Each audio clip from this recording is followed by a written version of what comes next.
Welcome everyone. Welcome to the second part of today's sessions and today's discussions.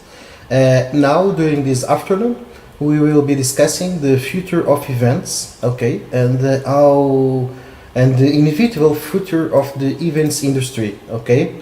In order to do it, we will have with us Hamid and Judith from Mice Tribe, Dennis from Shuttle Planet, and George from BAM Ticketing.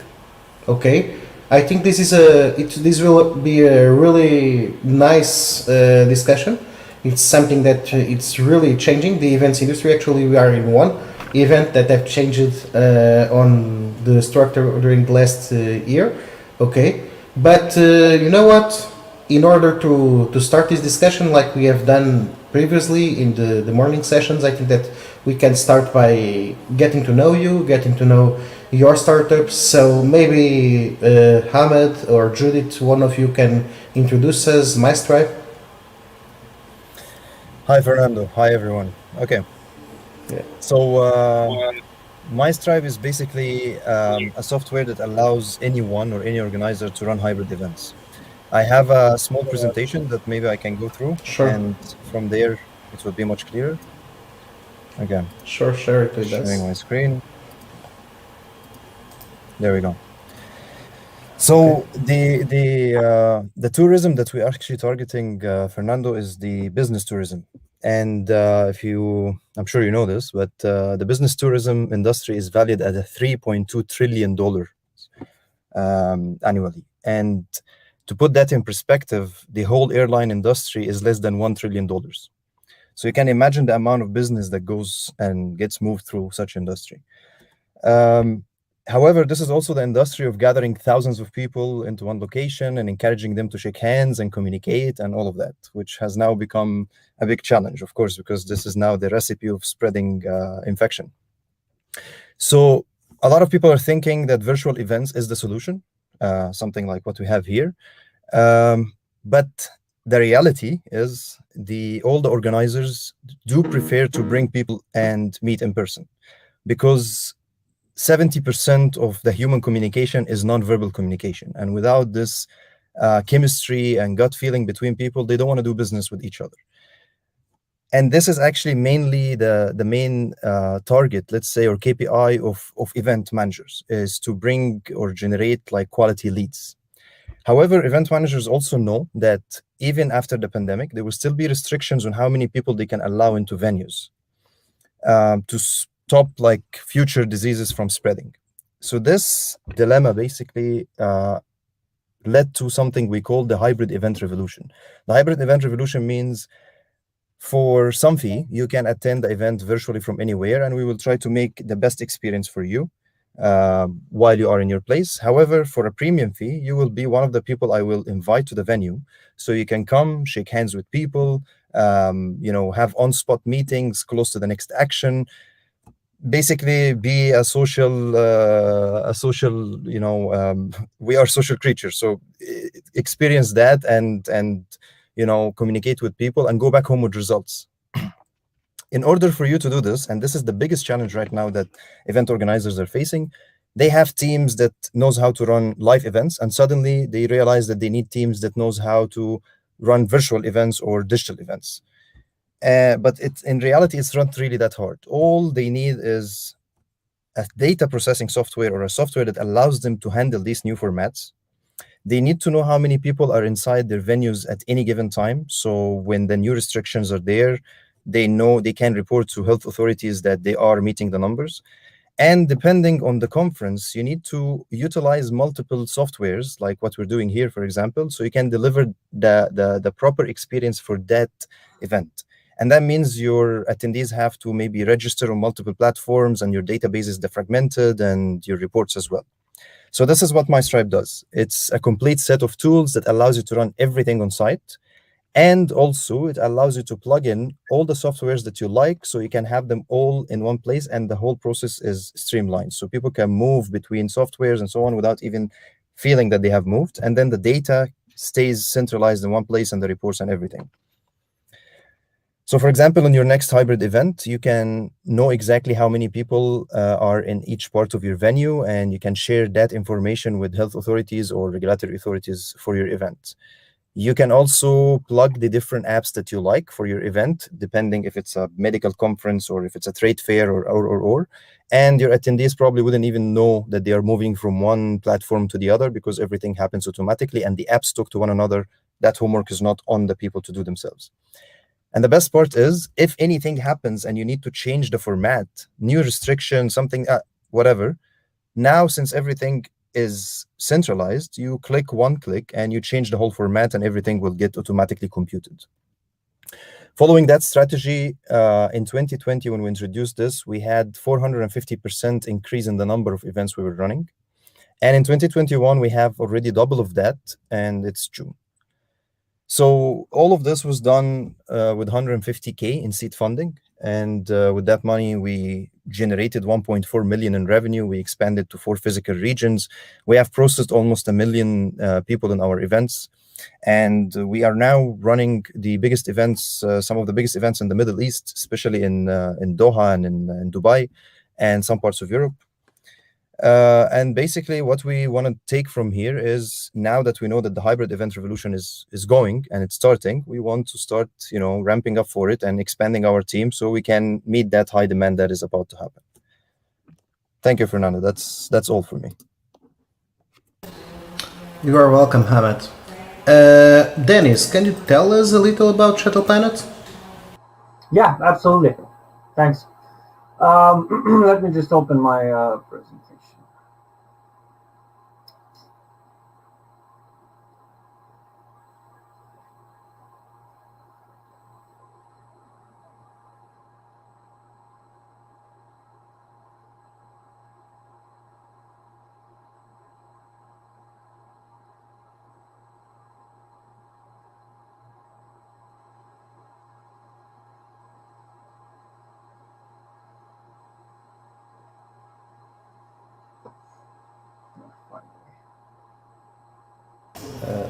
Yeah, I think it's appearing right now. Yeah, there we go. Yeah.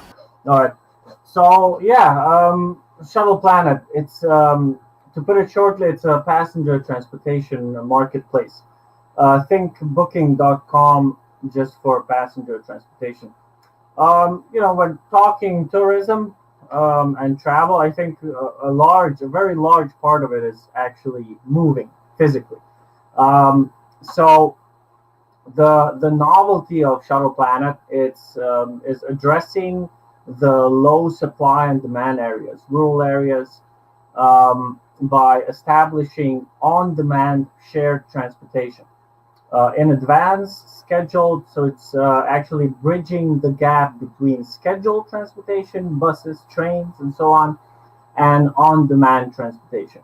The vision is creating a service where you're free to request transportation in anywhere you go, very area agnostic.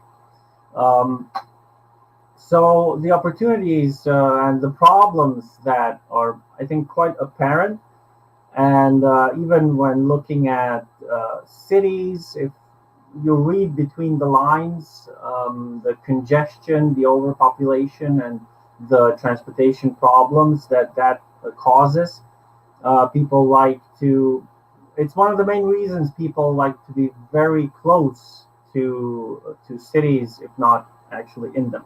So rural areas, people with disabilities that have trouble moving around, the elderly, low-income families.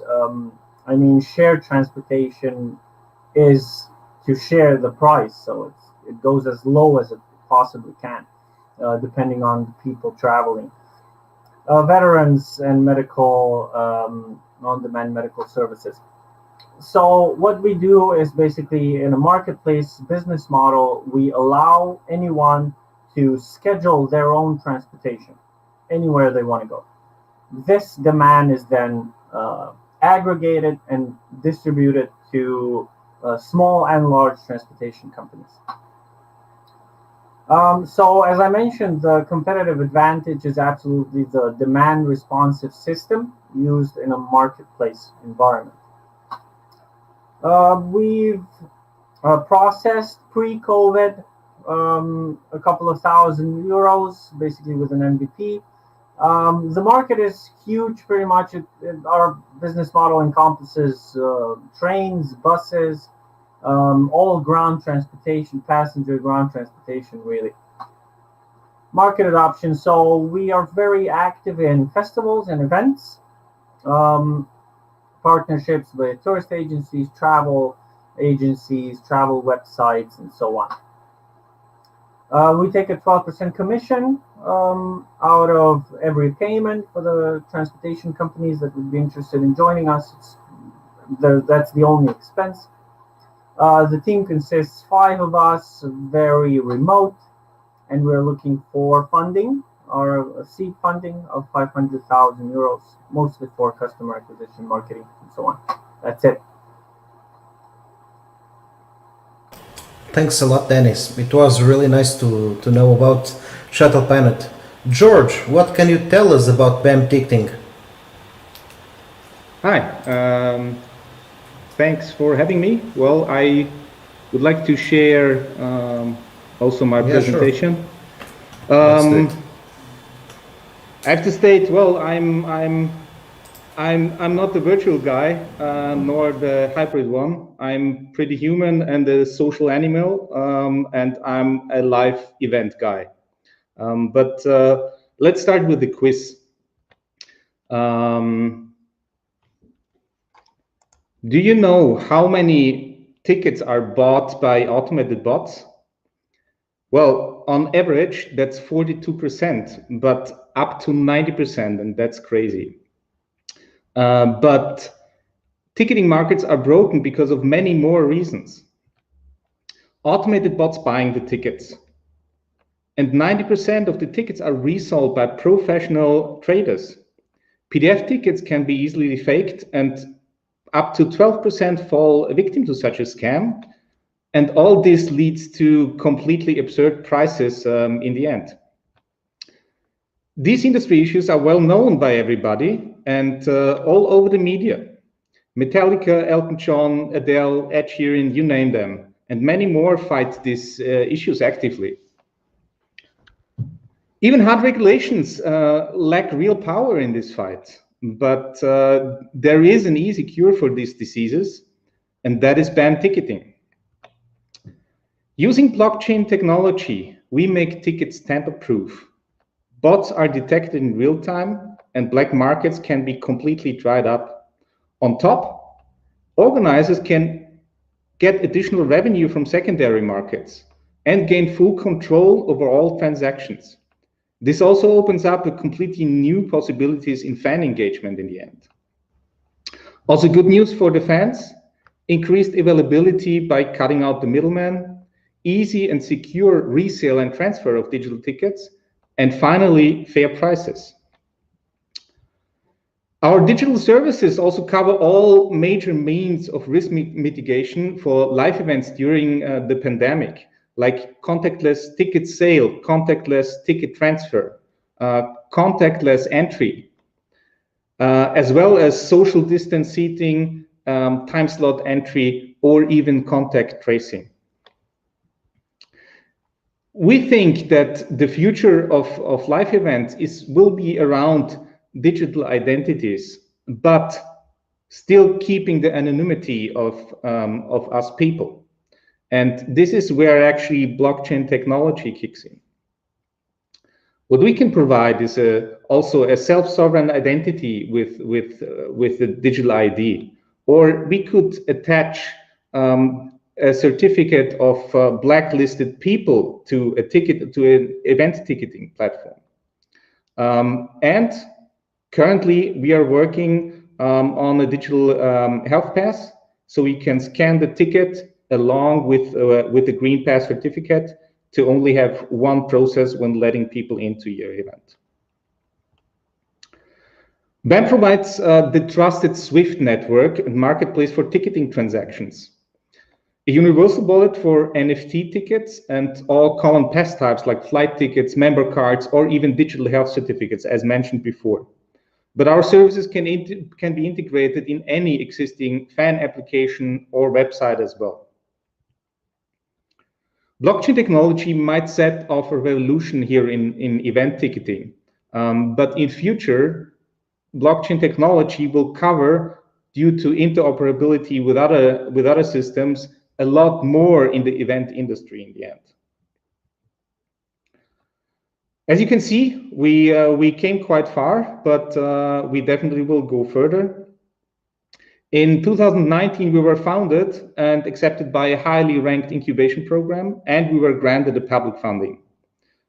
This year, we were incorporated into the blockchain BlockRocket Accelerator and nominated for the Austrian Blockchain Award, but finally won the German Blockchain Award. This year, we will apply for additional seed stage public fundings and are already in talks with universities for research partnerships. To leverage on this, we are opening a seed investment round already now and are planning to close this round by end of August. So this is BAM ticketing, and I'm happy to discuss now the future of the live event industry. Yeah, I think now it's the time for all of us to do it. Yeah, guys, I think that we can start with the big question here. Everything have changed during last year, during COVID crisis. More or less, I think that all of you talked about that, and I think that in the events industry, the big question in everyone's mind is, will the events stay digital, or at least I think that we can all agree that not all the events will stay digital, but which part of them will stay digital after this crisis? What have we learned, and what have changed during the COVID crisis, and how events will be after everyone is vaccinated and everyone is ready to come to live events again? Maybe, yeah. You can, each one of you, start. Okay. Should we start with the same sequence, or?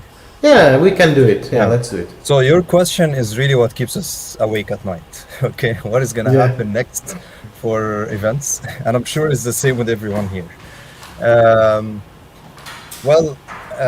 Fernando, as I mentioned, this is a $3.2 trillion industry, like the business tourism, and it's really hard to channel all of this through Zoom and I don't know, Microsoft Teams and things like this. So the future, as we anticipate, and from the trends we're seeing on our platform and generally, is that the moment people will be allowed to go back on venues, they will make that, they will start using that. However, people have tasted virtual events, and it has become, by the way, virtual events has been there for a while, right? They have been there for 10 years. It's not something new. It's only something that the demand increased on it all of a sudden because of COVID. But before, virtual events were not cutting it.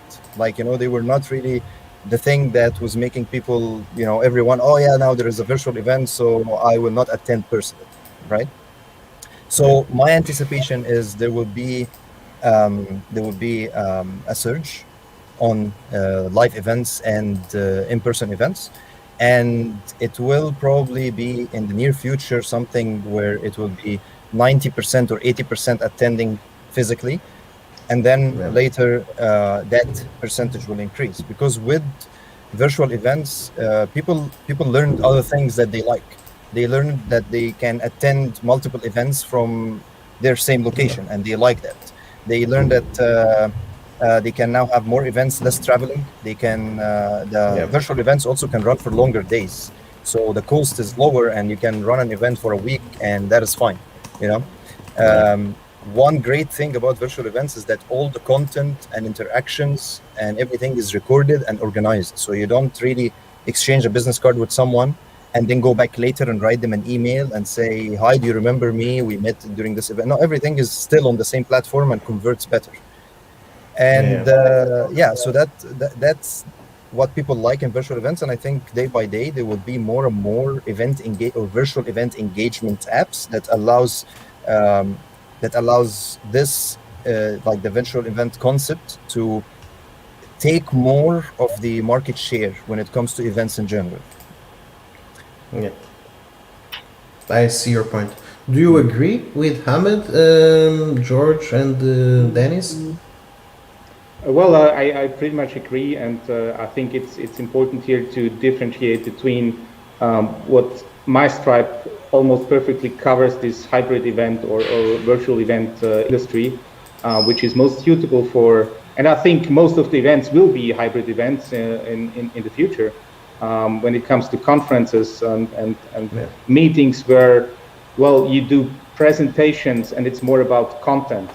Yeah. And honestly, from my experience over the past year, it's also more efficient because even if you arrange a meeting, a face-to-face meeting, you will not get distracted by any people passing by.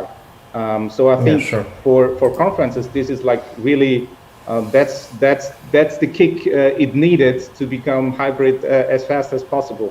But for live events, like I don't know, for live performances, Yeah. well, Like you a could concert, for fly. example, right? Yeah, like a concert or a festival. It's about Yeah. emotions and dancing and going wild. Yes, you Yeah. can do that at home, but most people tend to, well, see others go wild as well. And even if it comes only to the music performance, it's an art to see it and hear it live. You can have the best headphones, you can have the best hi-fi boxes. You will never have the same experience as you listen to live music. So this will not happen for live music. There will no virtual music concerts in the future if it's not necessary. Yeah, I feel that I agree with you, actually, but I'm not an Well, expert on the well, on the and for industry. this, obviously, Dennis, we need. yeah. Sorry. No, Yeah, no, no continue, worries. George. No No. Go on, worries. Dennis. No worries. Yeah. Dennis, you also organize, you coordinate with a lot of festivals and all of that, right? So you probably during this last year discussed with them, no, what will Yeah, happen? yeah. A lot of festivals did virtual concerts. You know, that's it.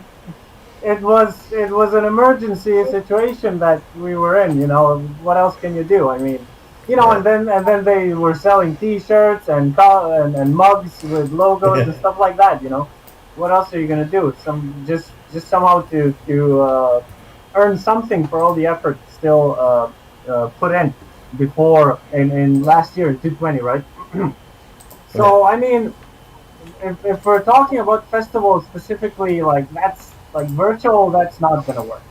I don't even think that virtual is gonna be like hybrid for festivals specifically is gonna be hybrid because as we mentioned, I agree that festivals are an experience. You hear it, you feel it, Yeah.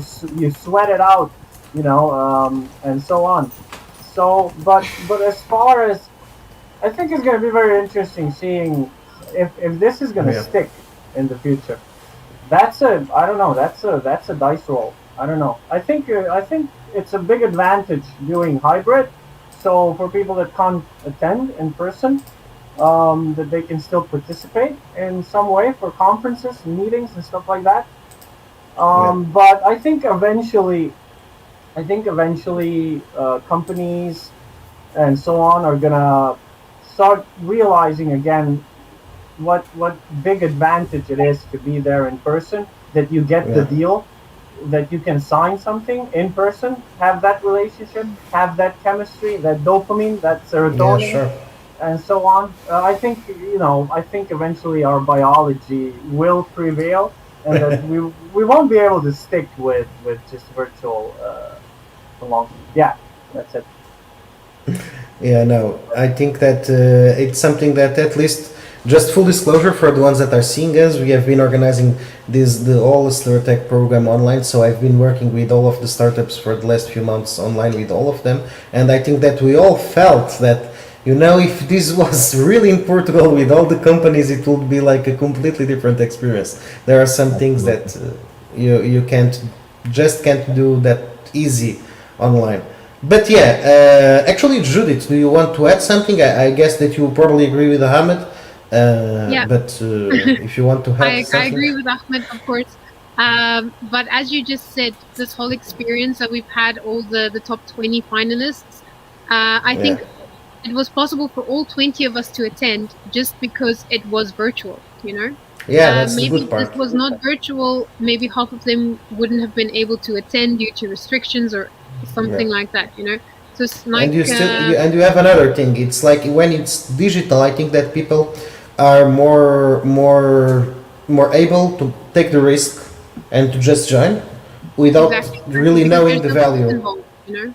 Yeah, As George mentioned, we all like the part where everything is virtual because we can attend content events that deliver high yeah. content, things that we can experience digitally. It's perfect to attend virtual, but something like a concert somewhere that I need to drive with Dennis's app, this Yeah. you will just never experience this virtually as you would physically.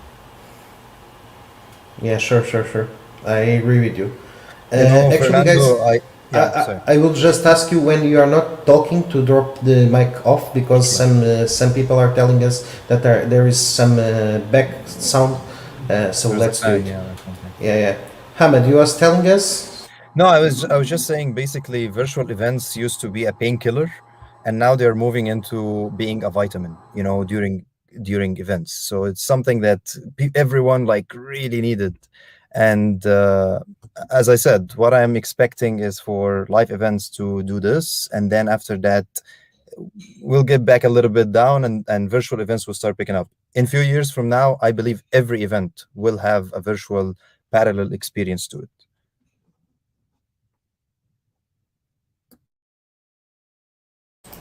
Do you agree? Sorry, Yeah. I had I agree. my drop my mic drop out. I asked you, so I have done the same, and it didn't work well. Yeah, I was telling you that. But you know what? Let's move on.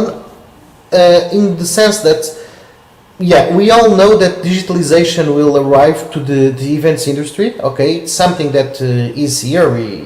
And more or less we can discuss if the events will be more digitalized or less digitalized, if they will be hybrid or not. But at least they will be a little. But besides the digitalization, what do you think that will be the main changes in the event industry during the next few years? It's like, how do you think that will be an event in like 50 years from now? Besides the part that they will be hybrid and all of that, but there will be more changes, right? Like, I assume with what George told us that the tickets will be really more safe, and from what Dennis told us, the interconnections with the transportation systems will be great, it will be better, sure, but what do you think that will be the main changes from now on? Okay.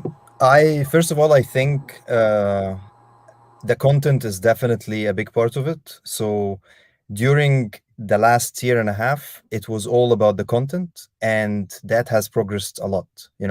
So now it's not enough for attendees that I bring you on site and throw you there and you do your thing. There is a lot of added value that needs to be there.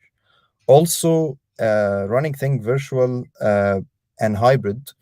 I think in few years from now, what will start happening is that you will probably be running a hybrid event in multiple locations, but with smaller groups. I'm speaking about business events. Of course, that's not concerts or something like this. So, for example, something maybe like Web Summit would maybe instead of running in one location, it would be running in multiple locations at the same time. And there is a virtual experience as well. And imagine this if you are sitting somewhere that is not any part of the three locations where the event is happening. You are moving between these venues virtually. You are meeting some people from the ones that are attending in person there, and so on. So the engagement is also the second challenge. There will be a lot more focus into how do we engage the people that are connecting virtually and in person, so they can travel or teleport to another location, even if they have paid for an in-person ticket. Some things maybe as well, I believe will be in the style of delivering events might change. So there would be, for example, the stages and the lighting and the experience. Before it used to be the flowers, the chocolate, the valet parking, and all of these kind of things. But now you want to have one experience or one size that fits all, something that you can have, that one experience, and everyone will have an almost similar experience if they attend virtually or in person. So you can give value to that virtual and you can charge more for it. So I think this is where the market is shifting toward, for that gap between the virtual and in person to reduce a bit by bit, more and more, as people do more product market fit, because they didn't have enough time to do that actually during COVID. Makes sense.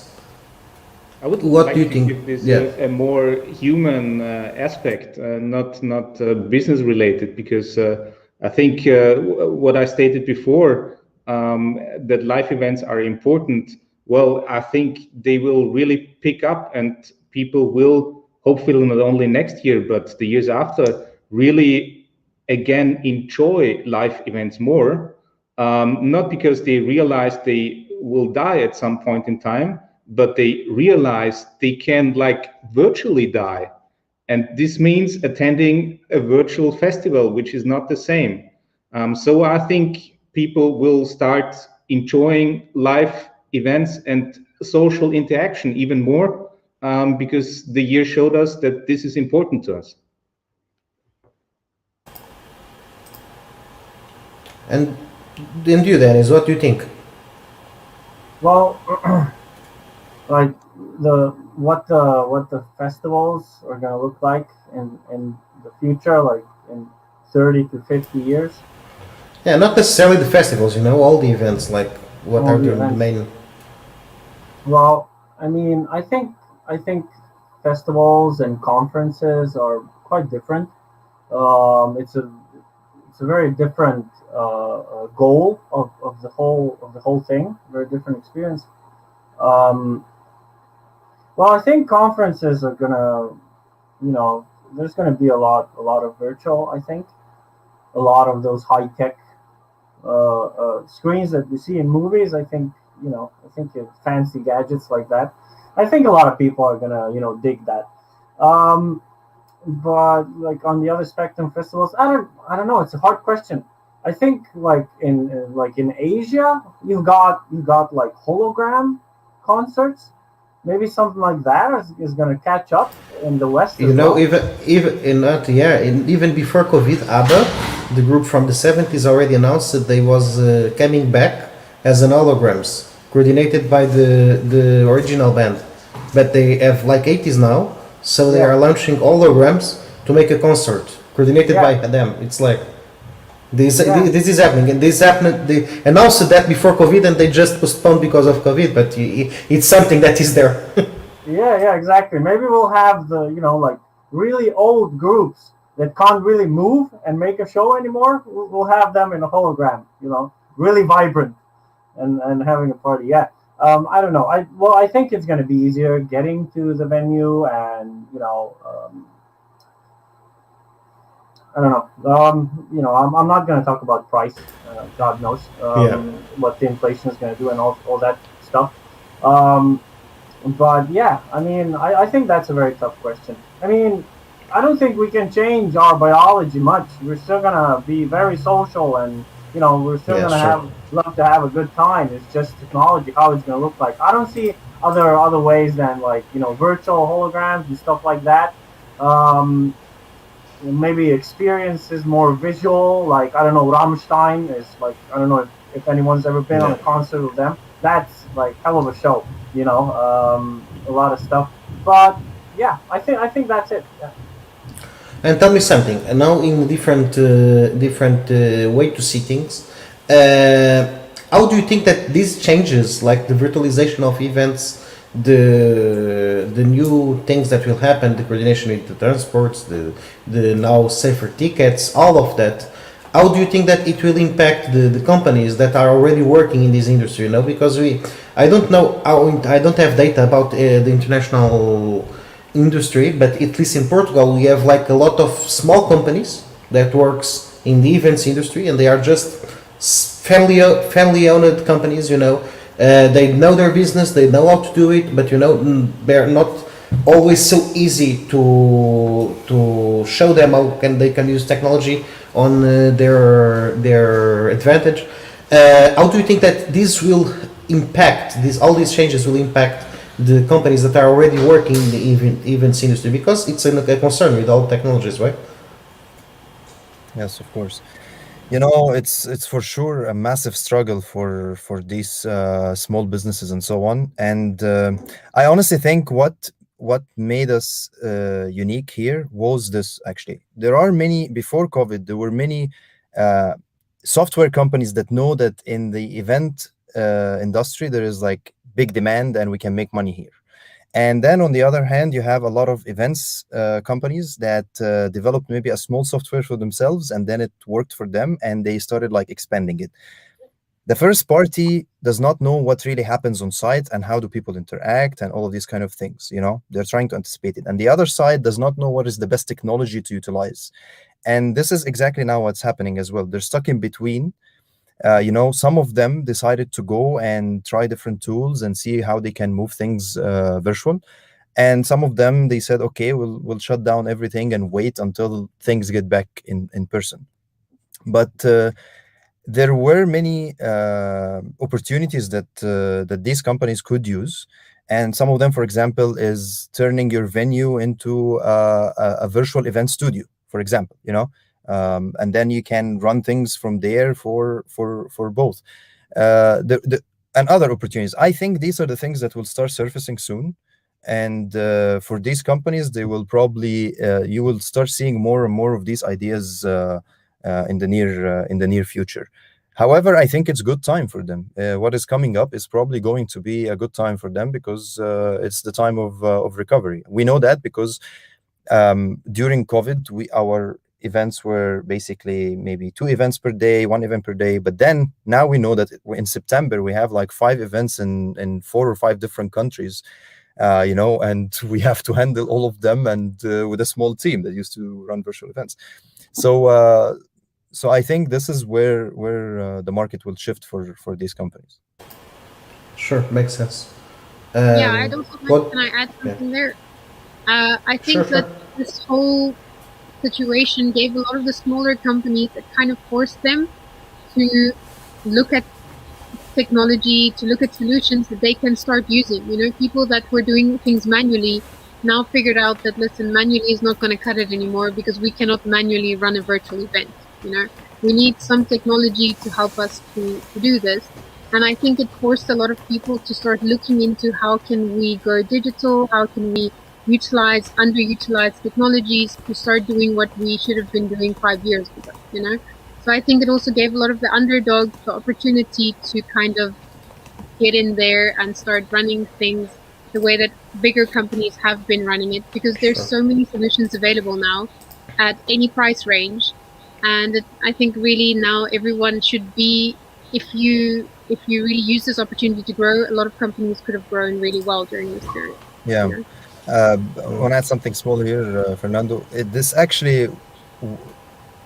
This took us a lot of time actually to decide in the end that we want to stay as a data processor that handles this traffic, you know. But during that process, what happened as well is that, as Yuta mentioned, there were many companies that used to use web forms or something like this, and now suddenly they realize these things are not going to cut it, and they have to have a digital solution. So it's definitely also a good time for digital solutions. And what you're doing here right now, like these webinars and actually educating the market about how to tackle the future, is what every virtual event app is doing right now. They're running their own webinars and their own sessions and things like this to tell people the solution is here. It's just that you don't know much about technology, but once you adapt it, the rest is easy. Yeah, sure. I think you specifically also know about that experience yourself. You can never roll there. Yeah. Dennis, what do you think? Yeah. Sorry, you are on mute. We heard that's what you think, not Dennis what you think. So, Dennis. Oh, yeah.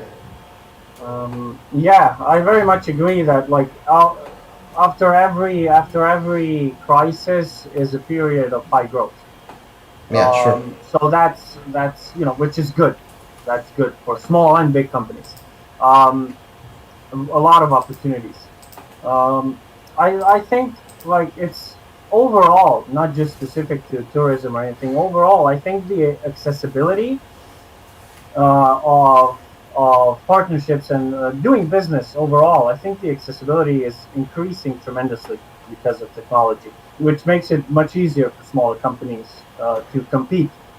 But on the other hand, the competitiveness is also increasing. Once you adopt these new technologies, you realize that there's a lot of other people already there because of this eased accessibility. So I don't know. It's always a bit of Darwinism. So I mean, but as far as transportation goes, um, which I like to be on point with. I think the coming. I don't think it's going to happen very soon. Overall, the adoption, but I think the the coming of self-driving vehicles is going to be very interesting. I think the competitiveness of smaller companies. I don't know how that's going to work because I think eventually it's going to shift either to a couple of very large companies doing transportation with these self-driving vehicles, or it's going to be a gig economy, and like everyone can, just Yeah, sure. give their car for other people to use. Um, I'm not. It's hard to see how smaller companies in the transportation sector are going to deal with it. I don't know. I mean, we'll try to help once we get there. I don't think it's Yeah. I don't think it's going to come soon. But when it comes, I think we'll be in a good spot to help them connect, to enter markets and keep them there. Yeah. George, what do you think? Well, I think I have to differentiate a bit my answer because I think technology is always a driver for industries becoming more efficient, and the pricing pressure is increasing, and of course, in our case, moving a purely paper-based industry to fully digital, even adding there some like really core USPs, like getting additional revenue from secondary markets, and controlling finally the tickets and eliminating paid tickets. That might be interesting for sports clubs, for festivals, and for concerts. But honestly, we had a lot of requests from the cultural industry because they were searching for the first time for an online sales channel. All their patrons were up to now lining up at their box offices, and in most cases, they don't have the people to control or manage an online shop. Sure. So this is something where we have seen that there is a lot of request, and they need something which is like really easy to use, and most likely fulfill some very specific tasks, like time slot ticketing for a museum, which we did, where you try to at first you try to control the line of 50 people in front of your museum, and now you're going digital, and you try to control the number of people arriving at your venue. So that's completely moved. And also for theaters, hopefully this will not stay. This social distancing with seated events, that's a huge topic, and doing this automatically, that's a huge feature there. It's a broad range of technologies which have risen in the past year. And a lot of applications there, but I think all technology has to come with super easy usability to reach not only the festival visitors but also the cultural tourists at the end. Yeah, sure. Well, guys, we are really short in time, okay? So we will not have time for a lot of questions from the audience. But we have one here will live translation be a trend in event organization? Definitely. What do you think? 100%. We are already. This is working with not some as much partners for the where- concerts, right? This Yeah, is not so much for the concerts, it's more for the content for events. But meetings and conferences. We are already working with some partners that are actually also visualizing this. So if you have an event, for example, you can hire them, and people just they scan a QR code during the event Yeah. and or launch a card in their confirmation emails, and they can choose the language, and the translators are seated in different parts of the world, and they are listening to the content and they are Yeah. translating it in real time. So this is definitely something that already started happening, and it's a very successful startup, and for sure that's definitely going to be a new demand. for one moment I imagine it like a concert with some subtitles translating the lyrics for the. Yeah. George, Dennis, I have one question for you, more related with the concerts, and the not content events, but about the extended experience before and after live performance. How technology can provide a different experience? What do you think? Well, our take there. Well, it was triggered by the pandemic. We can communicate with the ticket itself instead of the patron or the fan. So we don't need to know who is visiting a Rammstein concert, but we can directly address this ticket before an event. I don't know, inform the ticket holder if the lineup changes. Without knowing who is the holder of the ticket, even if he transferred it to his friend, and this friend then sold it to another friend, and this other friend gave it to his grandmother, we can always communicate to the current ticket holder before an event. Well, during the event, it's very similar, but we can tell the section A that beer ran out in a sports stadium. They need to go to section B during the pause. And after the event, well, hopefully this will change, we can inform people of a specific sector at a specific seat that, well, there was a positive COVID case. He shall sure. please call number XYZ. Yeah. And Dennis, what is your perspective here? Yeah, I mean, I'll focus on the transportation part of visiting venues.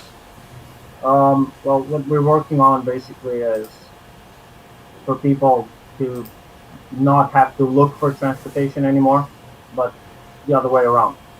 So getting to the venue and back should be more customized without increasing the price. That's of course that applies to other areas, not just festivals, but I see that happening.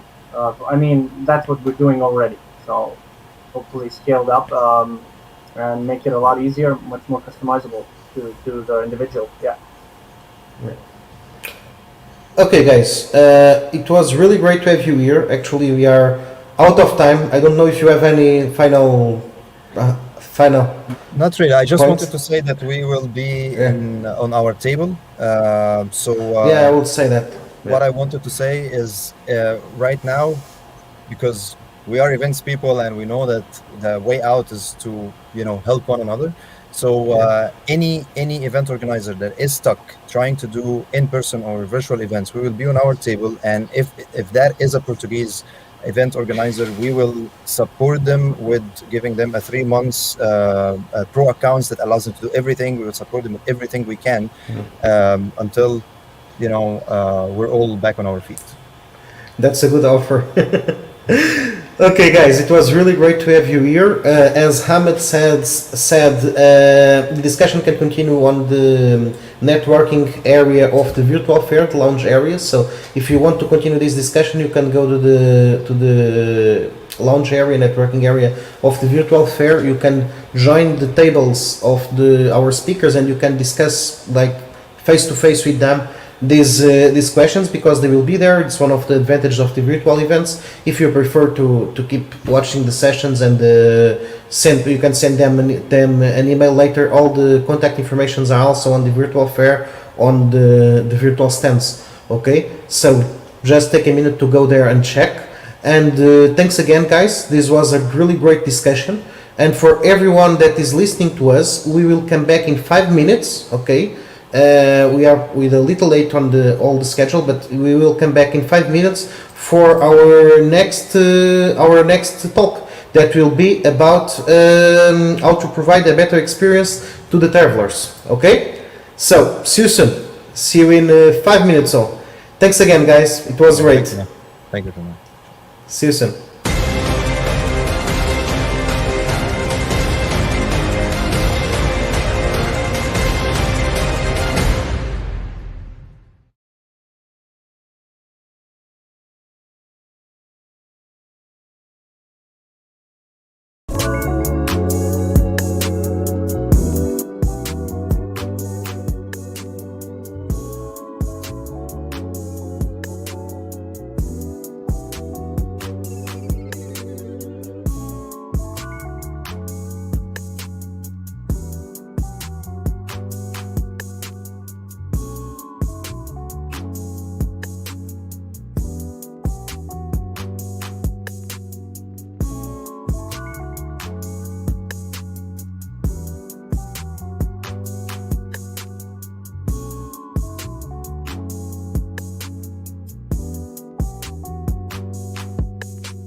Welcome again, everyone.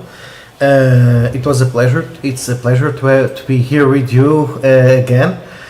So, next move on with discussions about the future of tourism. Okay, and now we will discuss how to provide a better experience to the travelers. Okay, and in order to do that, we will have some cool startups with us. We will have Local Purse, Lola from Local Purse. We have Karina and Adriano from Food and Roads. Oh, Sarah from Local Purse, actually. Sorry, Sarah, I will join you to Lola. We will have Luca from Lucat, and we will have Vaclav from Smart Guide. Welcome you all. How are you guys? Thank you. Doing good. Excited. Thank you. Okay, I will ask you to drop off your mics when you are not talking, okay? Because we are having some echo here, and to close the transmission on the virtual fair because this is making like double audio from someone of you. But you know what? Like we have done in the last few sessions, before we start really the discussion, I think the better idea and the better way to do this is to know more about you, okay? So I would like to invite you to tell us a little bit more about your companies, okay? And to explain us as what you do. Maybe Lola, maybe you can start. Absolutely, and we're thrilled to be here to introduce Local Purse. So instead of me talking, I'm going to play a short video that tells you what a Local Purse is all about. So Okay. just 1 second. Sure. Let's do it. You see, I'm going to share the video now. Right. So Yeah, Come to Local I Purse, think we the have the video marketplace here. for live cultural shopping. When we stopped traveling, we all felt it emotionally, physically, financially. The travel industry lost over $1 trillion in revenue and over 100 million jobs were lost. To put this in perspective, this is the entire population of Germany plus an additional 20 million people who lost their jobs. The most impacted are the travel guides, as well as the local artisans and cultural vendors who lost all their revenue when we stopped traveling. Local Purse is the solution that solves all three problems. Local Purse is a web-based platform where artisans and travel guides can list their video shopping experiences and host travelers virtually from around the world. Our unique selling point is that we save tons of money, travel is not required, we facilitate the sharing and exchange of culture, we help reduce carbon footprints, are great for the environment, as well as we provide access and equity, so access to those who couldn't travel before, who didn't have the means to travel, as well as equity for locals so they can start generating income again. And we've got a lot of press from the likes of National Geographic and The Guardian to Travel and Leisure and The Telegraph. They say rising tide lifts all boats, and we've created this painkiller for the travel industry by marrying the macro trend of live video shopping, which is the future of retail, to cultural experiences. Because for us, the best part of what we do is the people and the connections we make. So welcome to Local Purse and come join us. And we're looking with this program to connect with the right people who share our mission and our vision. Thank you. Thanks, Lola. Okay, maybe now we can know a little bit more about Food and Road. Karina, Adriano, what can you tell us about Food and Road? Okay, so let me share a presentation. That's fine. Just 1 second.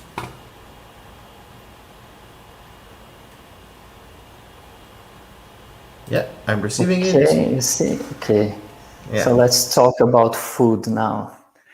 So, well, food, as we know, is one of the few elements that can bring uniqueness to a place and can truly connect visitors to its culture and territory.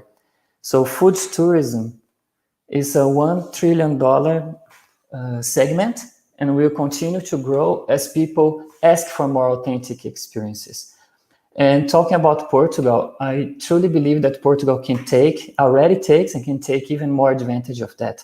Because if you travel from north, from the mountains of Trás-os-Montes, all the way south to the Algarve coast, you can always find something original to try. Every food here has a story, every village brings its own flavor, and people will travel for that. So to give an example, We have Anna. So Anna, when she travels, she loves to find hidden treasures and explore local flavors. On the other side, we have Mr. Doc, which is a local tour provider that values culinary traditions, and he can take Anna to visit one of his contacts, Dona Inês, which is a Portuguese farmer that offers tasting sessions, farm-to-table activities, and cooking classes. And that's exactly what Anna wants.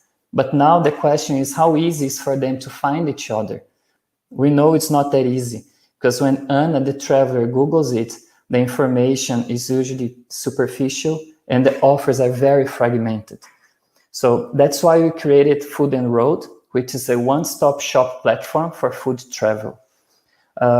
There, travelers can book authentic gastronomy experiences and also plan tailor-made trips, culinary trips. We handpick every activity in our portfolio to cover all types of food travelers. So our offers goes from luxury gourmands to foodies to gastronomy students and professional chefs. My name is Adriano, so I'm the co-founder of Food and Road with my partner Karina, and we left our corporate careers in Brazil to travel the world for over 2 years, and we did trips specifically to understand food tourism market and get these references for our business.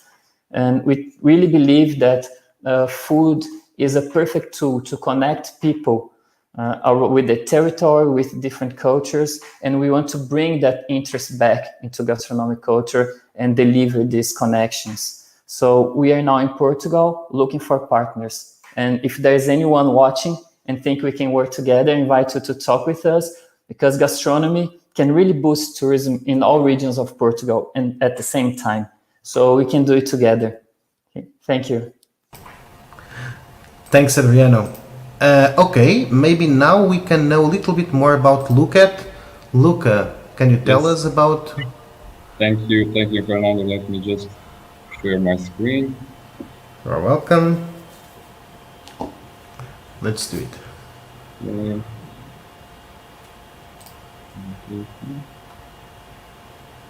Are you able to see my screen now? Yeah, now we are. Okay.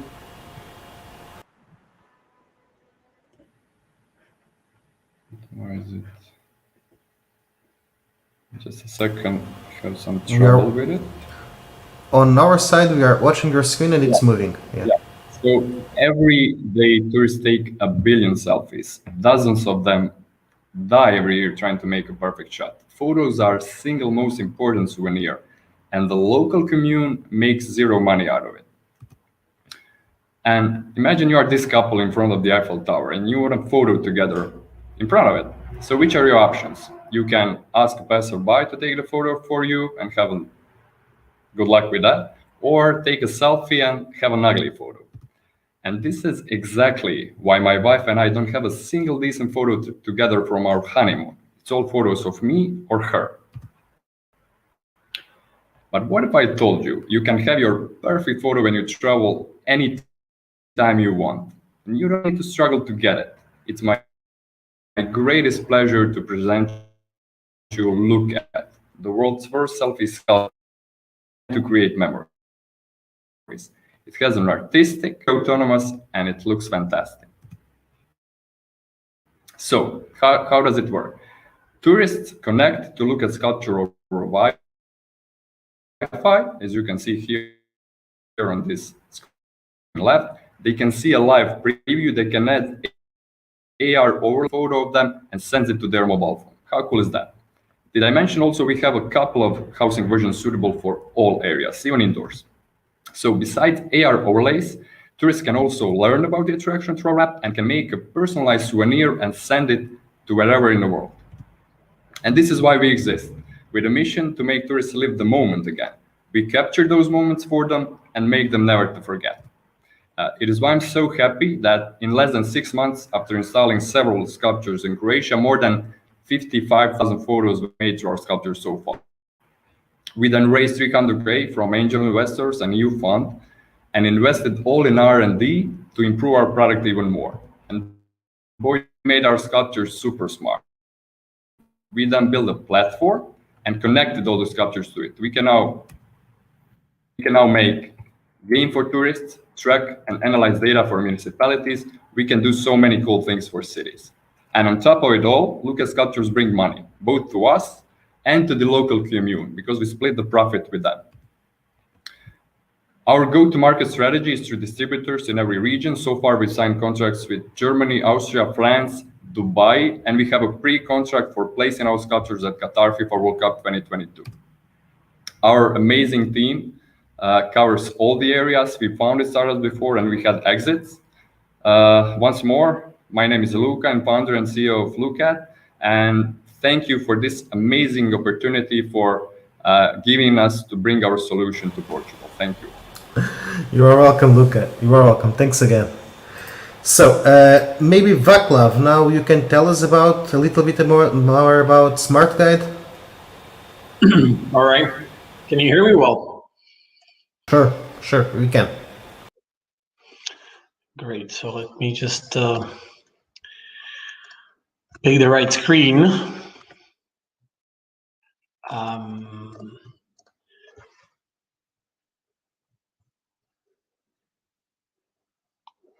All right.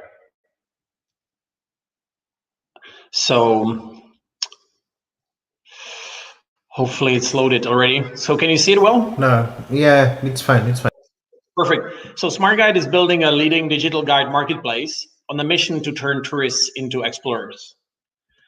Try to guess which one of these pictures was actually taken before the COVID. Well, actually both. It just depends on which part of the wall you went to, right? So you remember the last time when you really had to elbow your way for your family or friends through annoying crowds of tourists? Well, that's why I never crossed the world famous Charles Bridge before midnight, right? Even though it's 2 minutes from my house. Well, many tourist attractions and destinations want to guide visitors better, but developing their own app is long, costly, and very often fails. So the solution is Smart Guide. Our app turns your phone into an engaging personal guide, which guides you independently outside of the crowds, and like a live guide, tells you interesting stories about the places you visit, even with augmented reality and fully offline, so that you can actually explore the destinations whenever you want to and at your own pace, right? So you can conveniently enjoy the authentic stories from the local guides, which play automatically as you go. Well, our platform makes it orders of magnitude cheaper and faster for our B2B partners, like regions, municipalities, attractions, tour operators, to digitize their content into guides, and without any maintenance headache. The best part is that our B2B partners don't only pay us for our services, they also promote their guides to their customers, which brings users to the platform. And we, of course, take care of those users and we guide them in 400 other destinations around the world. Well, guiding itself is an $8 billion market based on outdated technologies with no leading digital player. So our aim is to define the Smart Guide category. And as a guide, we are uniquely positioned as the point of access for geolocated sales of the booking of activities and experiences, which are expected to be worth $2 trillion by 2025. Well, despite the COVID, Smart Guide now guides over 300,000 users in over 400 destinations, actually almost 500 now. We grew 700% in the last year because the demand for the independent, authentic guide is actually even stronger during the pandemic. And we won some major competitions like Singapore Tourism Board, Deutsche Bahn Accelerator, and Cedars. We're the official app of Setúbal, and we are negotiating actually quite advanced already partnerships with Braga, Funchal, and Oceana de Lisboa. So we hope that we can help to guide the tourists in Portugal conveniently. And our team can do it. We have combined over 100 years of experience in travel. We have Harvard and McKinsey alumni and a lot of experienced developers to do that. So we feel now is the best time to really innovate travel and bring top class visitor experience and offer the smart the destination management, big data and heat maps and all these solutions to the destinations themselves. Thank you very much. Thank you, Vaclav. So, guys, I will just head you all again to the screen. Okay. I think we are all here. Yeah, you can stop your sharing. You know, I think that most of you are still sharing your screens. You can stop it right there. You can stop it now if you want. I will not allow the screens to appear, but either way, you can even stop. You know, guys, it's like the main topic of our discussion today is how to provide better experiences to the travelers, right? But I think that to discuss this, we need to start with a little different discussion. That it's how different is the travelers and the tourists from today than the ones that like 30 years ago, because you know there are differences. You know, like the Generation X, it's a completely different thing from our parents and grandparents generation, you know, and it affects the tourism industry also. I would like to have your point of view about this. How different is the tourist and the traveler from today from the one like 30 years ago or 40 years ago? Maybe we can follow the order here in the screen. Maybe Vaclav and then go down. All right. Well, Okay. Thanks a lot. Well, I think if you compare the traveler today and 30 years ago, the main thing is that basically, many age groups want to actually go paperless, right, and use cell phones for as many things as possible. That's one big trend. You can see, we see our major user group is up to 65, so actually it's not a problem anymore. On the other hand, I think that there is too much emphasis on the millennials, who are actually still not that major group of all the tourists who travel, right? So I wouldn't actually fret about them as much as many do. Otherwise, I think the major tendencies are independent travel. So also because of the pandemic, this is one big trend, but it was there before. Authentic travel, so you don't want to go to the top 10 sites from TripAdvisor only, right? And you basically want to get under the surface of the place, and the convenience, right? So with the startups and basically with the services getting better, people just want to travel much more conveniently than they had to before, right? And I think the last trend is that the official tourist information are actually less and less used.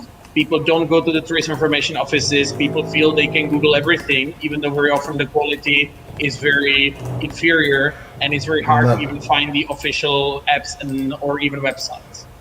Yeah, sure. Yeah, I agree. Luca, what do you think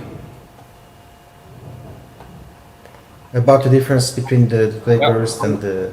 So I would say that comparing last 30 years to now, is basically, we can see it through the advance of the technology. So tourists, you can have basically everything now in your hand, in a mobile phone. Everything is so easy to get now. You wanna go somewhere, but because 30 years ago you have hardly any info about the location. There's no Google, there's no anything. Now everything is in your hand, and I think that's a good thing, because technology helps you travel easier.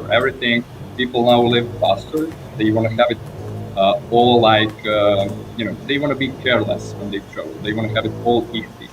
But on the other hand, I think that there's also downsides in all this, because 30 years ago there wasn't a mobile phone in your hand, so you were not distracted. Today you can see people traveling in a new city. They are passing by like Eiffel Tower, and they are watching their mobile phone. They're not enjoying the view. They're not go together with the city. So I also think there's space here to return people back. I don't know how to tell it, but maybe back to basics. People, you have your mobile phones. There's social media. Everyone wants to have a photo there. I'm talking now from our perspective, but come on, you need to enjoy the city. And 30 years ago, people were enjoying it more than today. So as technology helps, I think also there's this downside that I think we need to change it all. Otherwise, we are going to all become robots, and I think that's not the way we want to do it. Yeah. Karina, what do you think? Yeah, I agree with this. I think like now we have smartphones and internet connection as essential travel gear. So this changed completely. But going to a broader view, more than just the traveling experience itself, but I think this also changed the traveler buying journey. Like now we have travel inspiration all the time. So you just open social media feed and you'll be flooded with photos of people traveling, and this makes you want to travel.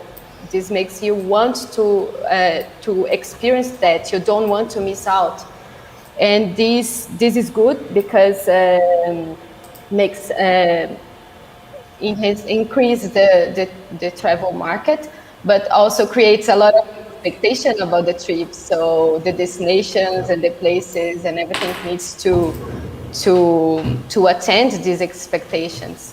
And also this drives to to another aspect, that is this need of sharing the opinions online. So everybody's an influencer now. Like as soon as you post something on the internet, you are influencing someone.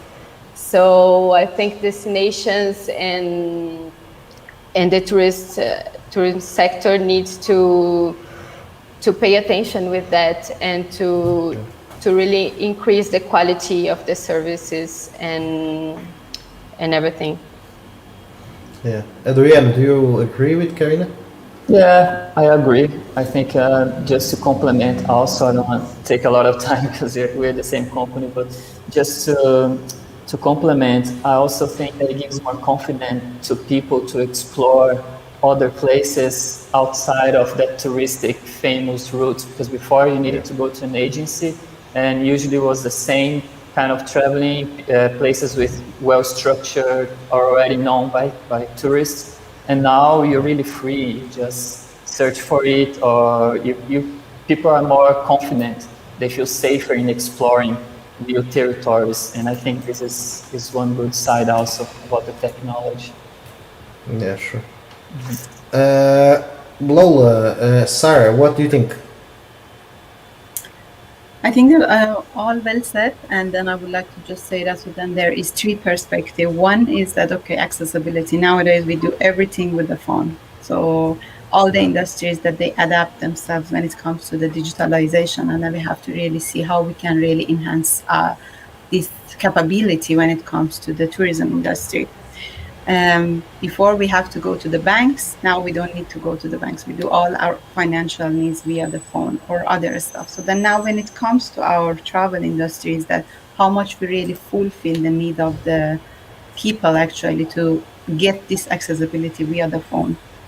The second thing is that, okay, the pandemic showed us that we can really change our behavior in a sense. Maybe before we were really wanted to be in person, but now we can really see that we can have experiences via the video or maybe live streaming.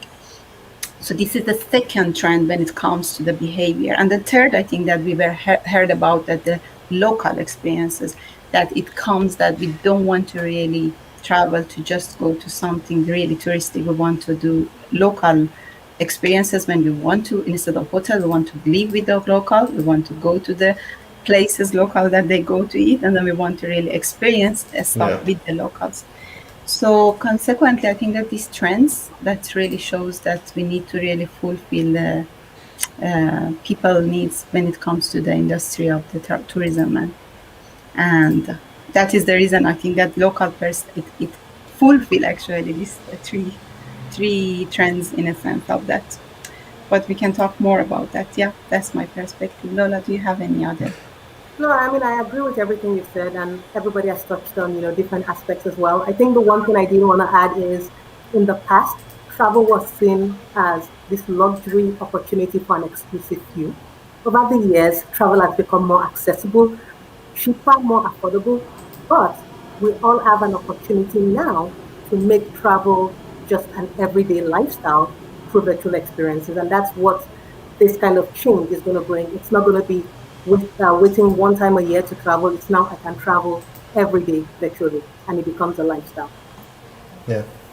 And I think that we have all agreed during this discussion that travel is now more free to everyone, and we have also discussed in the previous sessions that travel is now more about the experience, not only about the destination and about what we are doing and about what kind of services can we give to the tourists. Okay, but I would like to have also your opinion about how do you think that all these changes, this change of behavior is impacting and will impact the companies that works in this industry, because this is something that we have been discussing on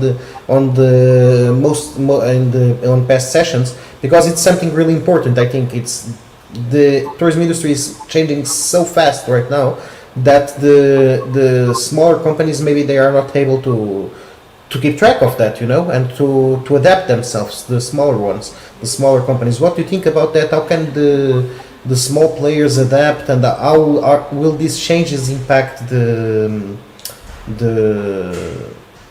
small companies that already work in the tourism industry? It's a very good question. I think that there will be, like in the other industries, there will be two kinds of companies. Those who will really adopt the technology and they will benefit from it, and then there will be the ones who will stay kind of almost offline, and they will really focus on like super personalized services, individual ones, very bespoke, higher price, and basically there will be more matter of even like word of mouth and so on, and they may not actually need to kind of benefit that much from the technology. So I think, and of course, this will be maybe 10% or less of the companies, right? So the rest will actually have to learn and benefit, and those who will learn and benefit more from presence at the different platforms and the trends, they will actually be the winners, in comparison with their peers, right? So as I mentioned before, you can see it on, for example, the tourist information. I mean, the destinations which don't manage to catch up, which don't have good websites, which don't focus on the experiences, but still have, old websites which are still just focused on the points of interest or, whatever, they are just not being used, right? The same thing is with the apps. When you have the own apps which nobody uses because they are very bad, people don't even recognize which one is the official one, and there is no reason to use it, right? So I think the same thing is with the booking. I mean, now everybody can filter, by price, by different categories. If you don't manage to really stand out in some way and really focus on the reviews on TripAdvisor and the major platforms, you can be much better with your product, but it doesn't matter, right? So the marketing has become actually, and the digital marketing and presence has become actually key in travel. And the audiovisual part, of course, as you said before, Luca, is actually a major thing here. And I think that you can see that the public sector is just simply not up to the task. And then for the private sector, I think that we see that a lot of companies are trying now quite desperately to look for new business models.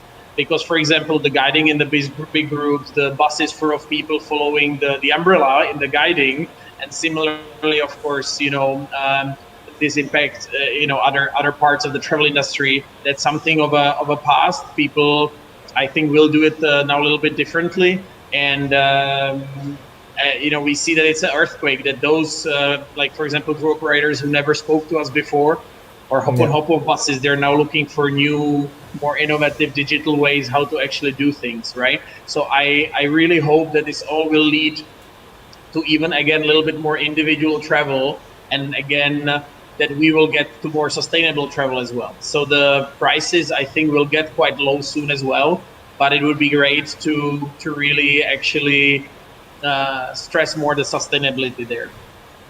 Sure. Luke, what do you think, Luca? Yeah, so Fernando, I think that at the end, everything is gonna, bottom up. Everything revolves around feeling. And the feeling that person has when experiencing something. So, for example, take 10 people, 10 different people, and give them the exact same travel experience, like the same hotel, same food, same everything, same beaches, all that, and you will end up with one person like it, and the other person won't like it at all. And you gave like the same service. So I think whichever company does better personal experience, like you need to target each person by itself, and whoever finds a way to do that on a higher level will end up prospering in this period. So I think companies need to focus on that, and this is something that, for example, we try to do with giving the photo experience. So we want to give people the best photo, but in a way that they don't lose time. They don't lose time. They have time to enjoy the city, to grasp the city, to feel it.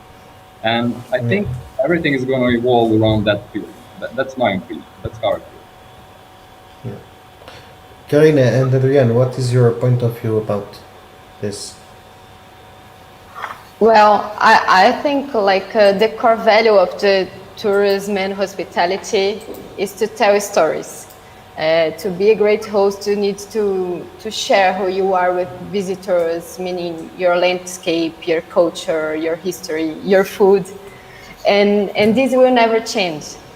I think what changes the way to tell these stories, how you are going to tell and promote the tourism products. So, of course, we talk about digital transformation, but this comes in totally different shapes and levels. So, like for a small company, like a family-owned business, this means taking smaller actions, right? And use the advantage of the technology and big data and automation to really focus on tasks that adds value and gain efficiency for the business operations in itself. I think this means that for a small business is to actually to really master this travel and buying journey, to being online and present in all micro moments of the traveler, and using technology to enhance the tourism experience. But in the end, it's all about the way you were telling about you to the visitors. I think the value itself is the same. I can give you an example. When you mentioned that tourism is all about experiencing not a destination, I have to disagree a little bit, because I think that people want to leave the destination, and to leave means to experience. So one cannot go without the other. And this change is how you balance that, how you connect the experience and incorporate the uniqueness of the destination. So an example is a food tour in Bangkok and a food tour in Italy. They are both food tours. You go, you discover local food, but they're completely different in essence, because the experience is how you do it, and the destination is what you get from that place. And then the territory, the culture, and its singularity really makes a difference. So I think it's more about the balance of experience and destination, not one or the other. Sure. Lola, Sarah, what do you think? I can go ahead. So, we're all at this transition, the industry is at a transition, and I think it was Vaclav that said that those that aren't catching up digitally are getting left behind. I am actually thinking about it the opposite way, right? Because the people that are mostly offline, the people on the ground that may not be technically savvy, are the ones that have lifted and supported the industry for so long. And that is what kind of our product, Local Post, does. In addition to helping and onboarding people that are tech savvy, we're actually also onboarding the people that are not tech savvy and helping them and holding their hands along. So I think for us, it boils down to empathy and connection. When you connect to a place, when you travel, it's usually because there was something that touched you, that you remember, whether it's an interaction with someone or with a connection you made. And so for us, that's kind of what the experience really revolves around, creating that connection, fostering that connection, and then trying to maintain that connection in the digital environment. So that's kind of what I want to add to that. Sarah? It's all well said. So I think that, yes, as we really say that this, how we can really empower these locals with this trend of the digitalization, and then how we can really give them the information, as I think that we have heard about that with the new behavior or from the people that they really need, how they can really adapt themselves to serve of this trend of the new behavior. Last but not least is that, meaning that how we can really make it really more competitive by giving them more data, as mentioned. So then three of these things, again, how we empower them to really come to the journey strongly. It is maybe our responsibility as a business owner also. But yes, that was for me also. Yeah, guys, we are really getting short of time, so I will start some questions from the audience. We will not be able to publish them all, and some of them are not to all of you. So don't feel obligated to answer all of you. Okay, that's totally fine. For example, here Angela asks, as art and technology in public space something very interesting. Can we add AR to extend user experience? I think this is more, for example, for Luca, but you know, any of you that wants to answer, you can, okay? Yeah, I think this correlates with us very much. Thank you for this question, Angela. So yeah, we are trying to connect art and technology. So we are building art-like sculptures to place them at public spaces. And then we are combining technology with that because we want people to use that technology and to prosper from that.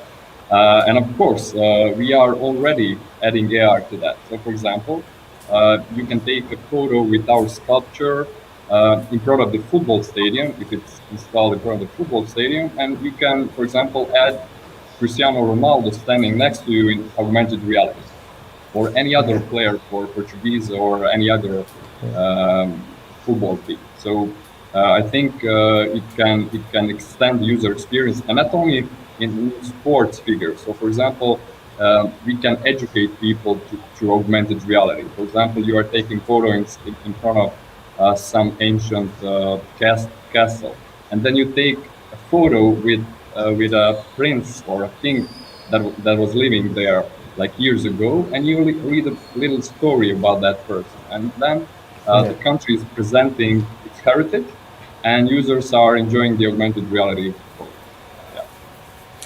I think this crosses also with this question. It's more, it's all about AR and VR. How can they extend the remote experiences at VR and the immersive ecosystems, talking platforms? Actually, we have been talking about this in the previous session, but I think they both interconnect. I want to open discussion to the other speakers.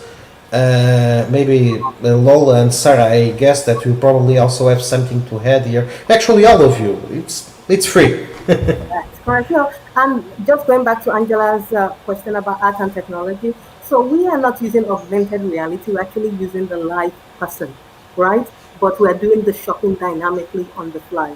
So we're really customizing the experience and fostering that connection, so that once whatever you buy, you see who you're buying it from, you see that your money is going directly to them. So I don't know how we're going to incorporate augmented reality in the future, something we're looking at. But for us, the priority is fostering that connection and making sure that we're recreating that sustainable income stream again for people, for locals, for artisans on the ground that have lost their income.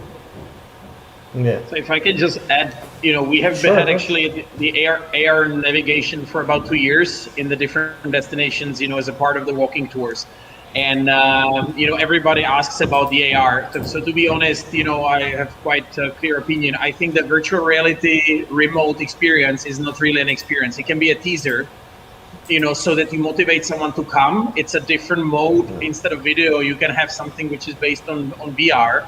But actually you want the person to come and have an experience in the destination, right? You want him to spend time and money there, spend the money with the local people. So actually it was completely overrated as a reaction to COVID, actually to make the VR, experiences. And it's actually something which is going to disappear very quickly, I believe.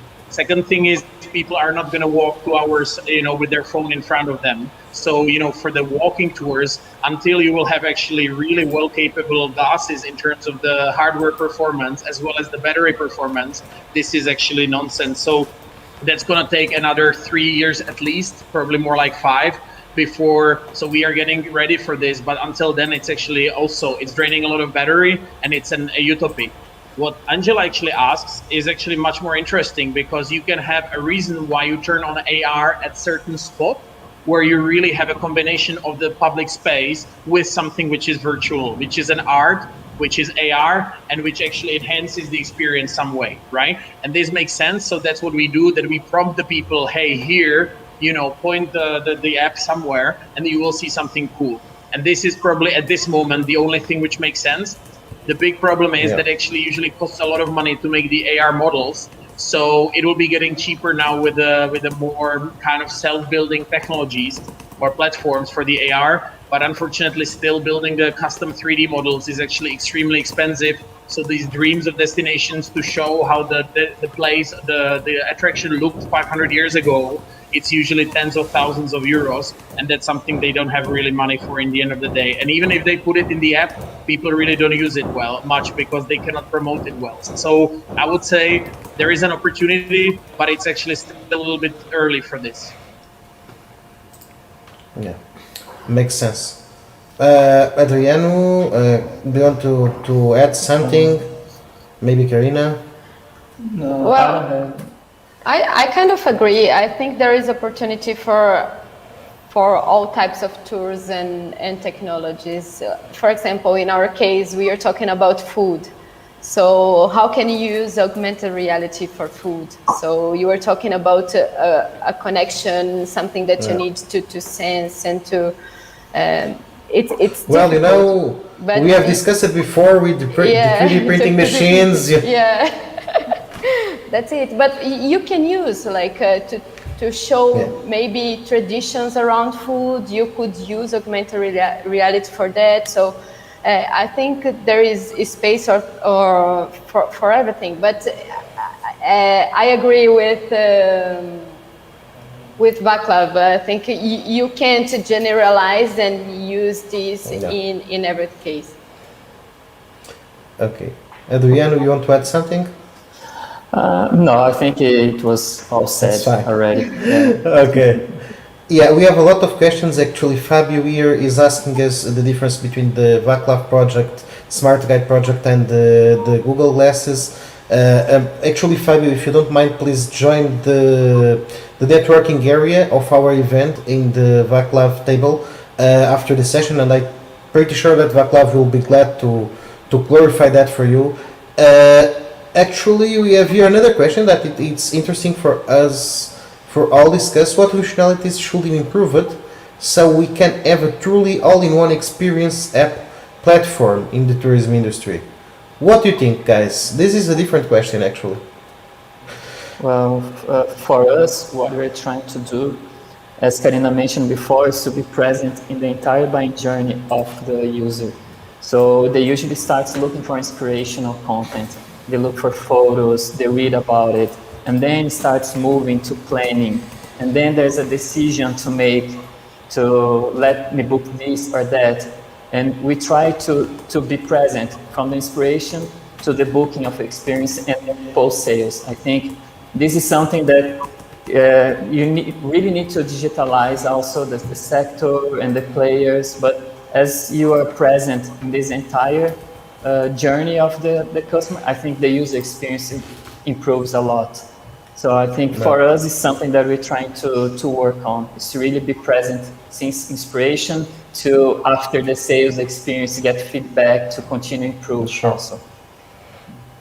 Sure. And what about the other participants, the other speakers? Lola, Sarah, what do you think? Sarah, do you want to say something? You go ahead. Go ahead, I will just. Yeah, no worries. I mean, and I think one of the things that we've realized, and that's why we create a local bus, is that when you go to a place, what makes a place memorable is what you bring back. It could be a memory, it could be a photo, it could be a physical item, but that's kind of what creates a connection that this reminds me of that place.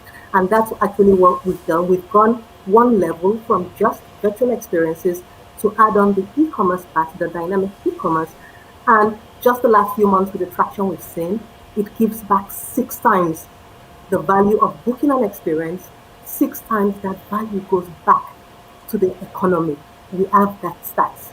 So that is why when you think about this all-in-one experience, for us, we're adding that part, that kind of shopping element, because part of that experience is bringing something back that connects you to the place, and then you can also see who you are supporting as well.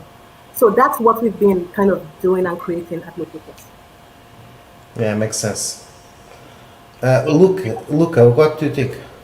I don't know actually. Sarah, do you want to add something just to make the same order? No, that's fine. Luca, what do you think? Personally, I think that all-in-one platform to cover everything, it is a big bite. I think that it's better to focus just on one area and to conquer it. For example, we are providing food and road is providing like another type of the experience, and they're gonna be ruler of their area. We can rule our area, but try to combine everything. We can divide it in like 6 senses. I think that's hard, and focusing at one thing and being the best at that thing, I think it's better. That's my opinion. Well, for me, if I can just share my view very quickly, I think travel is all about the experience, and that's why it has to be in-destination experience with as many senses as possible, because the experience, the emotion, that's what creates in the end the memory, right? And if you support the memory and you want to recall it later with a photo or with an item, or just without anything, that's already your decision, right? How do you recall that experience? But it's all about creating emotions.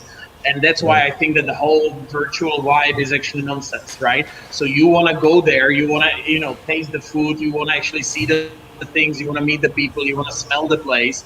So we can be an enabler to actually manage to get the most out of the trip. But I feel that you really still have to go to the place and use your normal offline senses, right? And maybe you can augment it a little bit in some ways where it makes sense. But honestly, I feel that there is so much vibe about things which are just completely unnatural and which actually in the end don't work. So I really think that we should be an enabler, to the normal offline travel, to make it maybe more authentic again, to make it maybe more, say effective in terms of the time we have, but not really try to substitute now the normal experience with some virtual whatever. I would like to, if we have some time, I would like to respond to that. Travel, we're trying to make travel more accessible. So that is talking from a point of view that says everybody can afford to travel, right? So there are ways of opening travel to people that may not be able to travel to that destination, even if it's been their lifelong dream, and then bringing them virtually in that way. Or for example, destinations that may have stigmas around those destinations, you can still bring them virtually. So there is a lot of power in virtual experiences. It is making travel more equitable, it's making it more accessible, and I'm just only thrilled to see the future of virtual. Yeah, sure. But just another compliment in Don't here worry. is like Luca, I think it's difficult to have all-in-one platform, because I think it's more like a niche-focused platform, because the information there and the types of decoration of the experience, because we have now available a lot of things on the internet, but which ones are the really good ones? So I think the niche focused, like us, Localpost, all the startups here are very specialized in its own niche, and I think this is a trend that will come, like people really understand what they are looking for and going for specialized platforms and agencies. Yeah, completely agree on that. Yeah. Okay, guys, I don't know if you have any final remarks that you want to share with the public. We are really getting out of time. At some point the people from the next session will like beat me or something. They are already here waiting. But you have any final thoughts? Well, if I may, I would just appeal on everyone not to go to the top 10 sites on TripAdvisor everywhere, but really try to get a little bit under the surface of the place and actually, as you said before, use the locals, and the local products. Don't buy the, plastic souvenirs made in China, but really, do your homework and actually spend the money with the local people for the local products in destination. Yeah, we are receiving more or less the same feedback here from in the comment sections. Thanks again, guys. It was really great to have this discussion with you. Okay, just remember for the ones that are hearing us that this discussion can continue on the tables on the virtual fair. Okay, so you can go to the virtual fair, you can go to the networking area and discuss this face to face with our speakers and keep the discussion happening. I think that we have at least one person there that are telling us that wants to discuss about food. So go to the food on the road table, and you can keep your discussions there on the social lounge, and you can check all the details about the projects on the virtual fair. If you don't want to discuss right now, you can check the details and send an email and continue the discussion later. Okay. But just go there to the official website and assess the virtual fair, and you will be able to do it. In the meantime, I would like to thank you again and to tell everyone that we will come back in 5 minutes, not 10, in order to keep the discussing. It will be our last panel from today, and we will discuss the future of the hotels and how the hotels will look like in the future. Okay, it's in our next panel in 10 minutes. See you all then. Thanks again, guys. Thank you. Bye. Thank you. Bye. See you soon.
Hi everyone, welcome again to Tourism Tech Summit.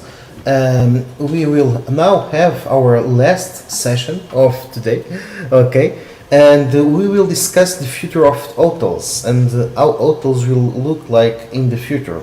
In order to do this, we will, like in the previous sessions, have some of our finalists here with us. We will have Alex from Rev App, we will have Osgur from Whippy, we will have Martin from Valpas, and we will have Rolf from Oledo.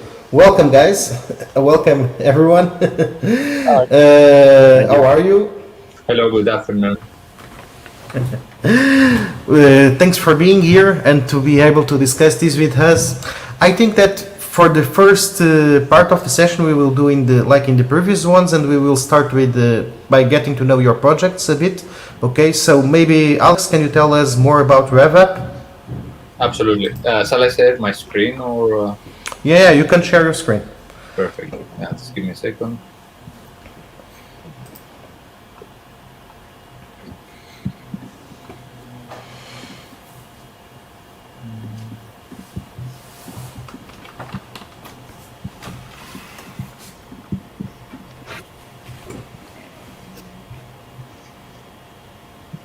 Yeah. Okay. Do you see my presentation? Sorry?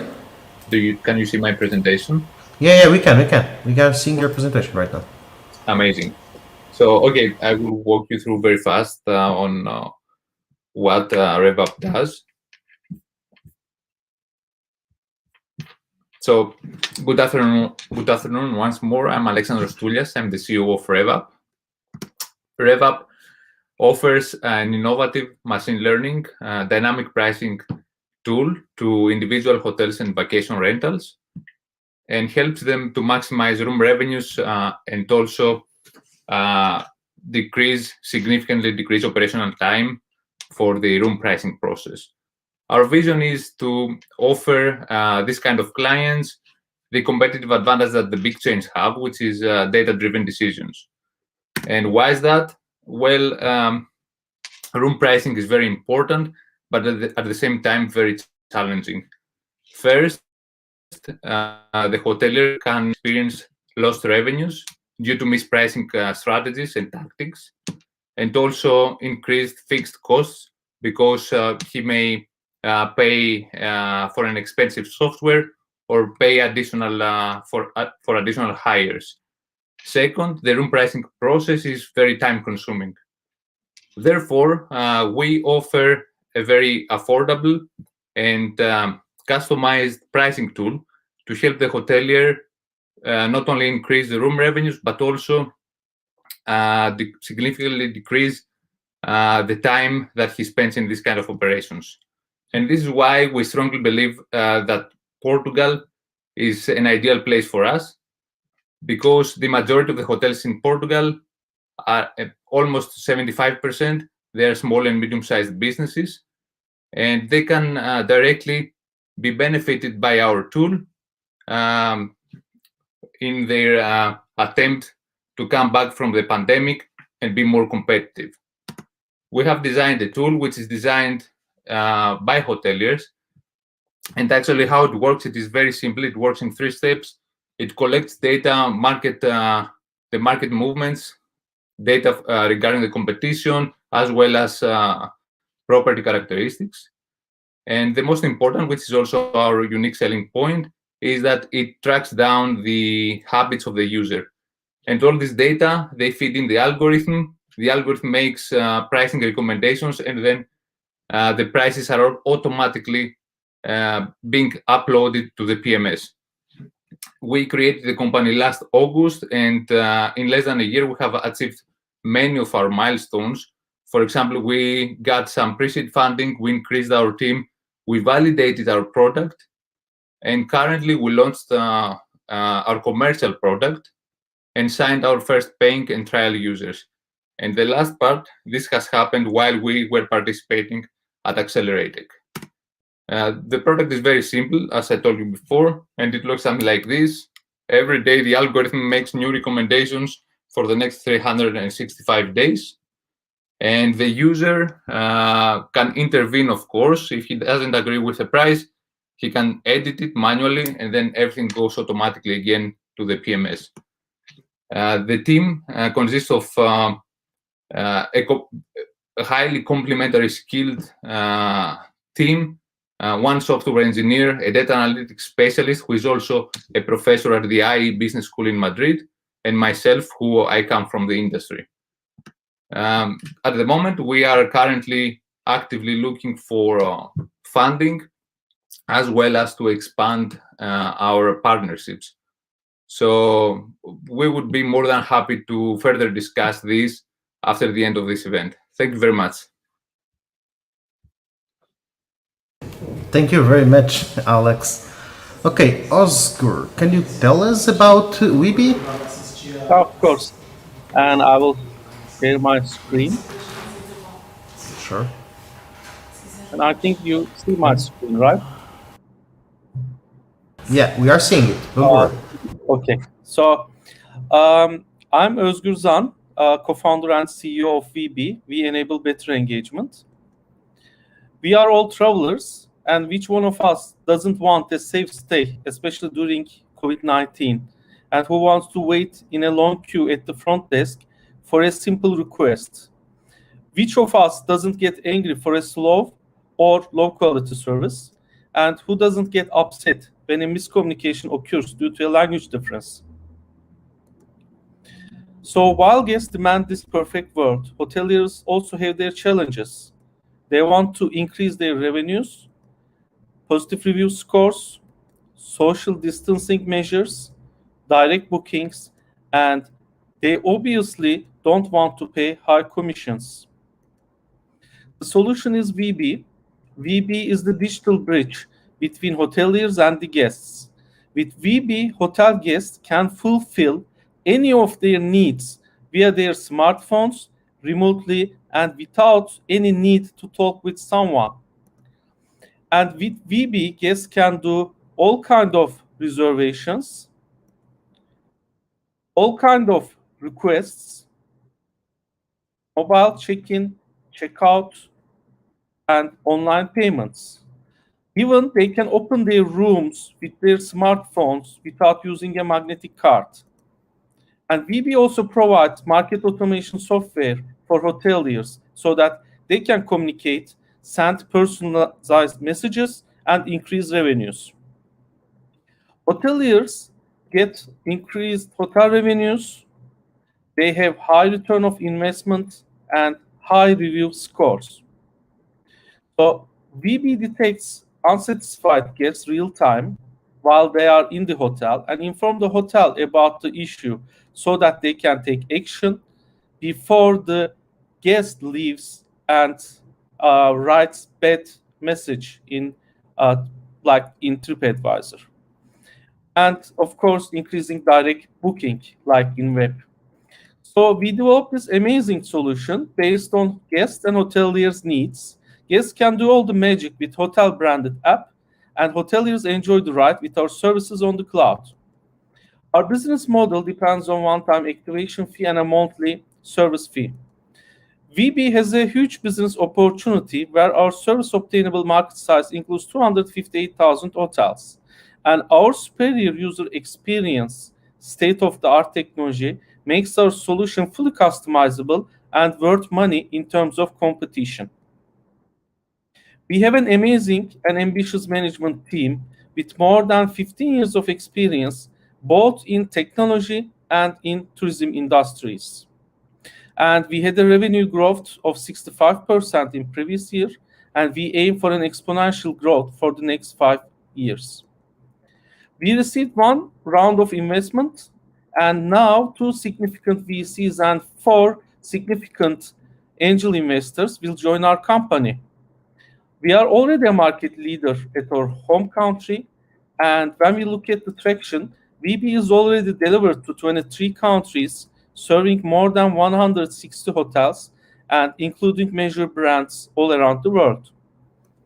We are very proud to say that we are recognized as one of the top most disruptive startups by United Nations World Tourism Organization among 1,183 applicants in 110 countries.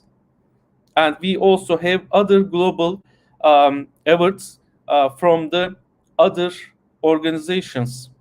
So thank you for listening.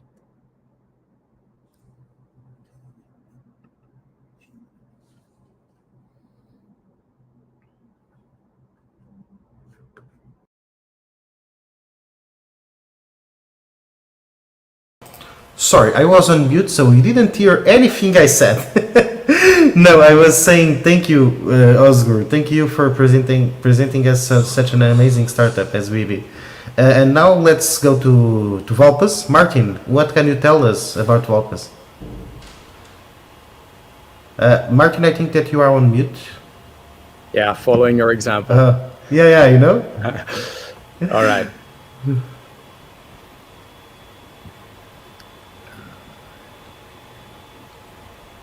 Okay.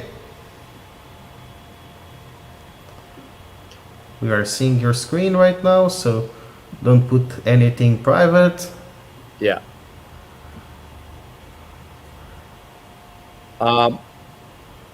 Okay. 7 years ago, I was traveling with my girlfriend in Southeast Asia when we had the worst experience. We encountered bed bugs and brought them back home.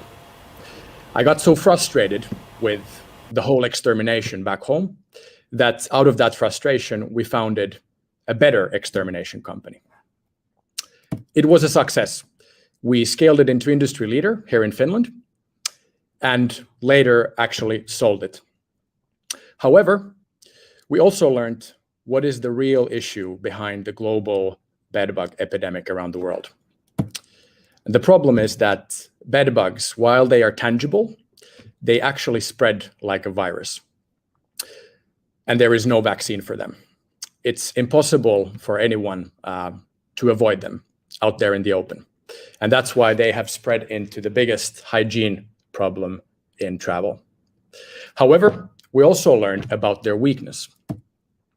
You see, while it's impossible to avoid bedbugs out there in the open, the moment you carry bedbugs into a bedroom, they have this compulsive need to move towards sleeping people, to suck our blood and reproduce, attracted by the CO2 in our breathing. We at Valpas capitalized this weakness and developed the solution. Valpas is a new hygiene standard, a new digital hygiene standard that empowers hotels to keep people and themselves safe from bedbugs. It's a category-creating bedbug safety standard that creates a whole new category in the market. It consists of 3 parts. First, our smart anti-bedbug bed legs, once installed under beds, they collect and eliminate bedbugs before any harm, early enough, so that guests or the hotel are not affected by it. Second, the legs are easy to use and notify whenever bugs are caught and can be monitored through the Valpas app. Finally, people and travelers can recognize safe Valpas member hotels from the Valpas label integrated on hotel landing pages. With over 2 million safeguarded room nights in over 60 highly rated hotels around Europe, Valpas member hotels have saved 100% of financial losses and health hazards due to bedbugs, as well as increased direct booking conversion rates by up to 35%. We sell it as a service at 99 euros per room per year. And all our member hotels are super happy. We have 0% client churn, even almost 1.5 years into the pandemic. Since then, the travel and hospitality market has changed radically, and new priorities are hygiene and automation. So it's the perfect moment to scale Valpas. And we're actually seeing it already. First, hotel groups have made Valpas a brand standard. And since starting the Accelerate program, we have signed over 250,000 in pre-orders, including Pestana Group in Portugal. This would not be possible without our resilient team that has built a category-creating new hygiene standard for a 7 billion euro problem with just over 600,000 in raised equity. Just last week, we signed a first close of 700,000 for our seed round, and we're still keeping open another 900,000 for a second close. But that's not all. Valpas can help whole destinations bounce back faster with close collaboration between individual hospitality providers, tourism associations, local, and Valpas. Valpas can help destinations bounce faster with elevated hygiene standards and profiling as the safest destination in the world. My name is Martin Gois. I'm co-founder and CEO of Valpas, and look forward to connecting after the event. Thank you. Thank you, Martin. Okay, now it's time to hear about Oledo. Rolf, are you there? Because I'm not seeing your camera very well. I think Rolf's camera is not working. Rolf?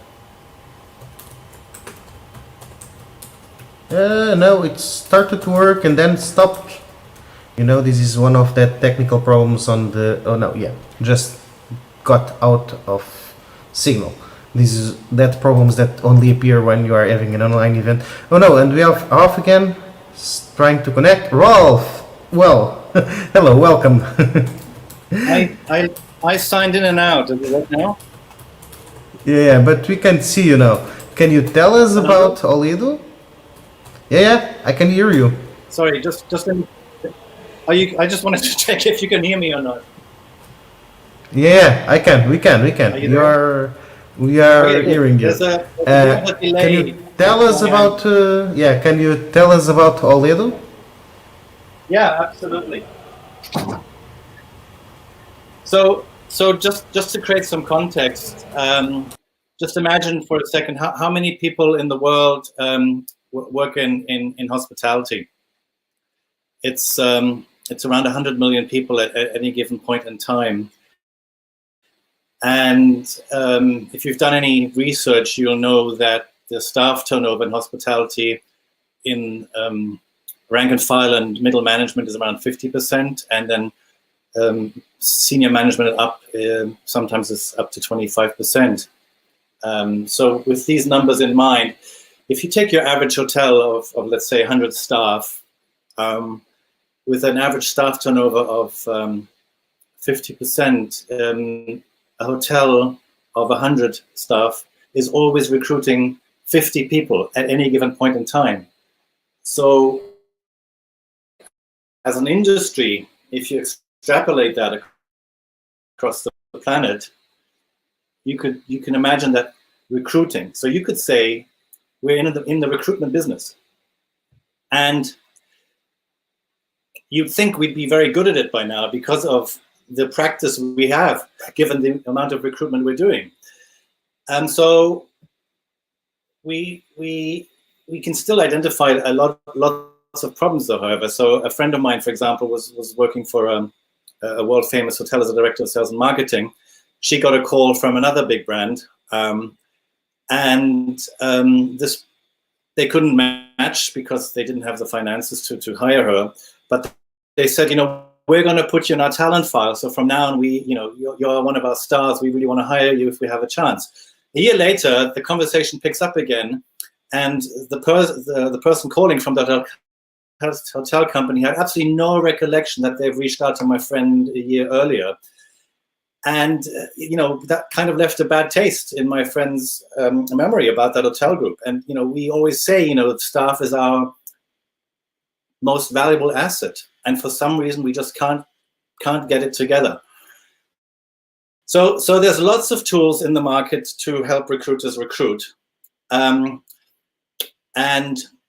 there's a complete oversupply. There's job sites, there's application management systems, there's huge expensive software, there's small players in the market, and we still haven't found the solution. Why can't we get this recruitment right? And the thing is, recruitment is not a singular task. Recruitment is an end-to-end process that affects everybody through the organization. Recruitment doesn't only happen in the basement where the HR department sits. Recruitment happens at department head level, at general manager level, at colleagues level. And you need to take a holistic approach So we've developed a technology suite that individual suppliers have, tried to build sections of it, but we're the only one that I'm aware of in the market that's built an end-to-end solution from CV hosting, lead generation, talent management, all the way through the process of negotiations, interviews,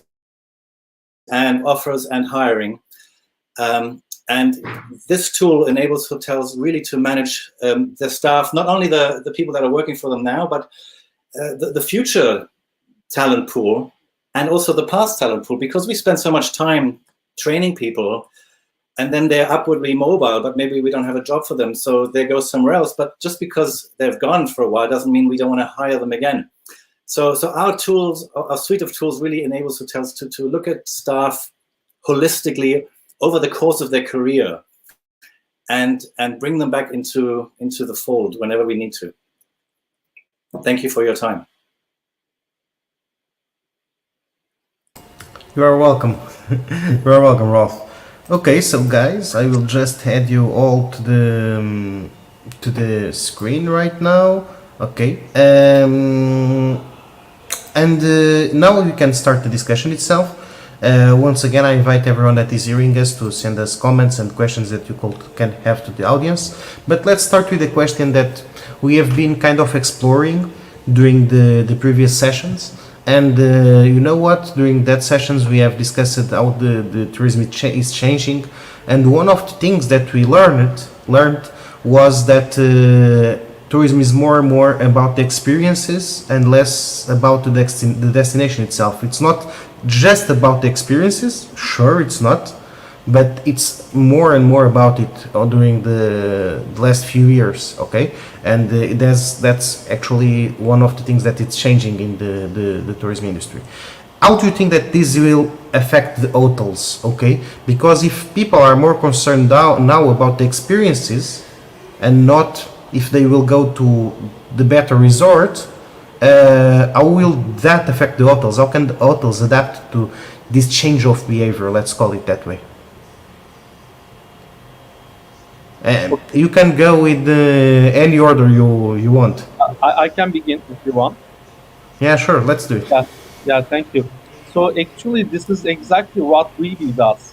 And I think other very good startups also, like Martin, they are also trying to avoid some bad experience. So, and we are trying to create good experiences. So this is what experience design is. So we design the guest experience and try to increase the engagement among the guests and the hotels. So the new demands are more personalized services and flawless guest experience because the pandemic has changed people's perceptions.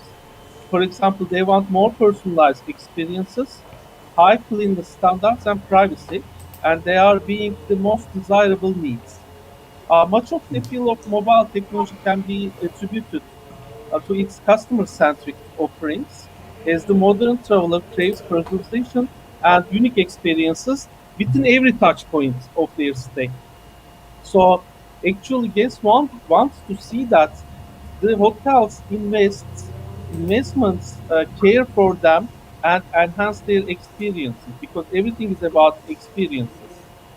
And so one of the key for that is guest experience and engagement platforms like VB. So hotel apps are seen the most important tools in guest experience because smartphone is the most essential travel item based on a research done in 19 countries. So I would like to repeat this. So smartphone is the most essential travel item, and also it's the most convenient one. So before pandemic, touchless solutions were very nice to have, but now they are must to have for hospitality. Yeah. So for example, 96% of the guests, they want all kinds of online reservations. 90% of guests want mobile payments. 88% of guests want digital menu, restaurants, spa menus, and package orders. And 85% of the travelers book activities while on a vacation via an application, and also 80% of them want mobile check-in, check-out, and 76% want keyless room entry.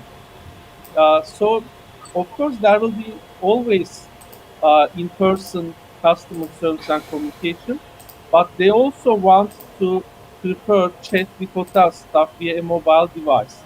So, Yeah. with access to a mobile concierge, guests are guaranteed 24/7 support and a more responsive and trackable on-property guest service experience. So, Makes sense.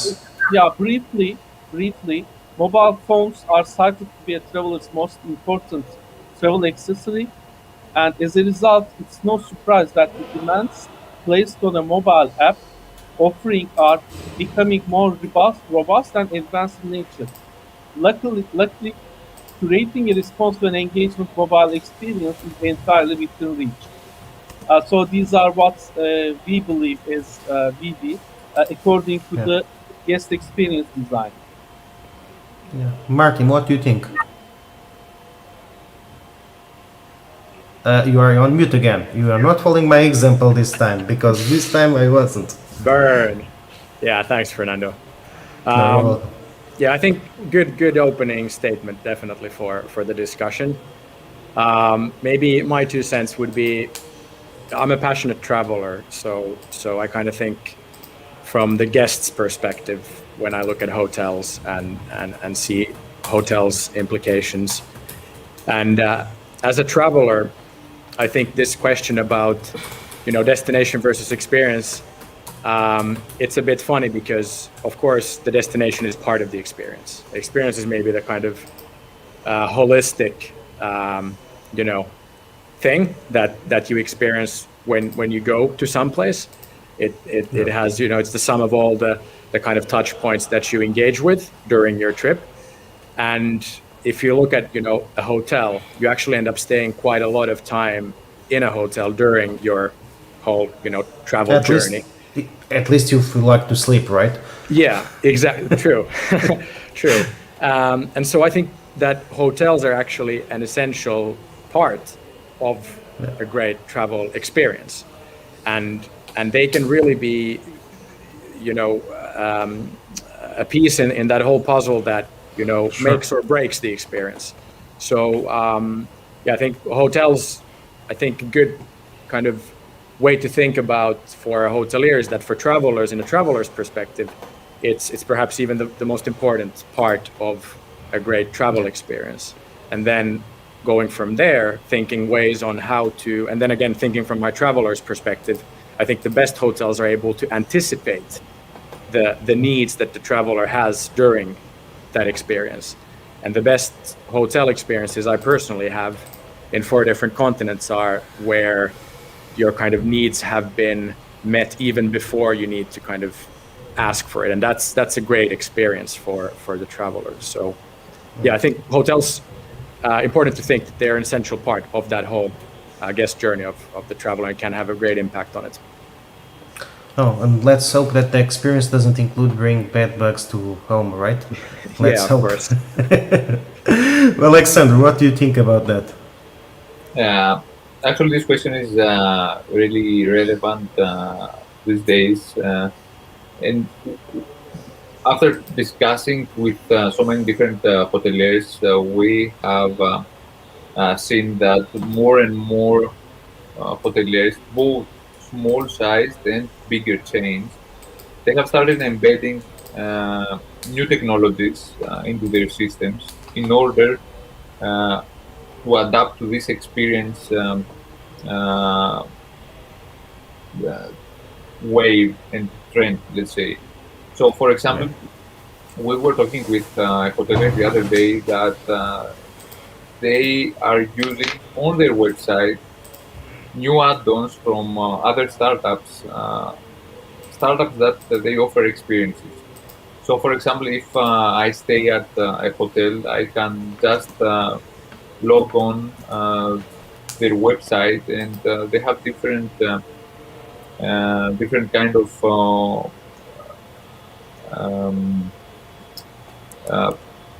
settings and possibilities which I can choose from.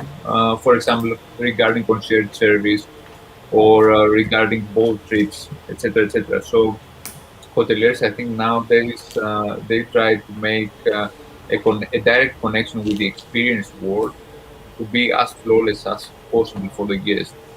So I'm a guest. I just go on the hotel website and I book my experience, which is suggested by the hotel, or I can find my own through the hotel website, which is amazing because this was not possible even 5 years ago. Yeah, no, I understand. And Ralph, what do you think about this? Well, I think we need to look at this from a few angles, and the first one I would offer is that we can separate convenience and experience. They're not the same thing. Imagine you're sitting in a restaurant. Imagine you're sitting in a restaurant and you order your meal with a smartphone, and somebody brings your meal to you. And then imagine you're sitting in a restaurant where you have a trained service person come to you and speaks to you about the menu items and what's in season and where the fish got caught that very morning and how the chef has prepared it. That's an experience which is quite different from the convenience of maybe technology. And I think that's always been at the heart of hospitality, and the heart of great hospitality has been the experience that we give people and the memories we create for people as they leave our establishment. And that could be a hotel, it could be a restaurant, it could be a museum. And I think technology is great. I mean, we created a tech company to deal with problems, but at the heart of it is still the human-to-human interaction. And it's been a great shame that COVID really ripped that apart for a while, and there's this huge pent-up demand right now for people to really hug each other, greet each other, be with each other. So the opportunity right now for hospitality is really to work on our experiences. I don't think experience is a new demand. I think it's always been there, but now's an opportunity to really have a strong comeback by training our people, by taking the time to be with people. And I could go on and on, but I yield the floor to the next question. Yeah. yeah. The next question, actually, it's a little different. Okay. I want you to make an exercise of thinking about the hotels of the future. That's actually the base point of this discussion, right? And we have been here discussing. I mean, that a lot of things will change in the hotels of the future. But I want you to understand from you what you think that will keep the same. What will the hotels of the future always have? I know. Okay, it will be beds, I guess. I think at least I can't imagine an hotel without a bed, or a place at least to take a nap, even if you don't sleep all the night there. But what do you think what are the biggest changes that you can predict in one side, and what do you think that will always be the same? Okay, and the other side, and beds doesn't count. So I can't. Okay, please go ahead. Thank you. So I can discuss regarding my domain, which is the RMS, the revenue management space. We have seen a dramatic and an exponential growth regarding the hoteliers and also vacation rentals adopting revenue management systems in their daily operation. For example, if you go back like 20 years ago, the idea of Booking.com or Expedia, it was really fresh, and it was not like today.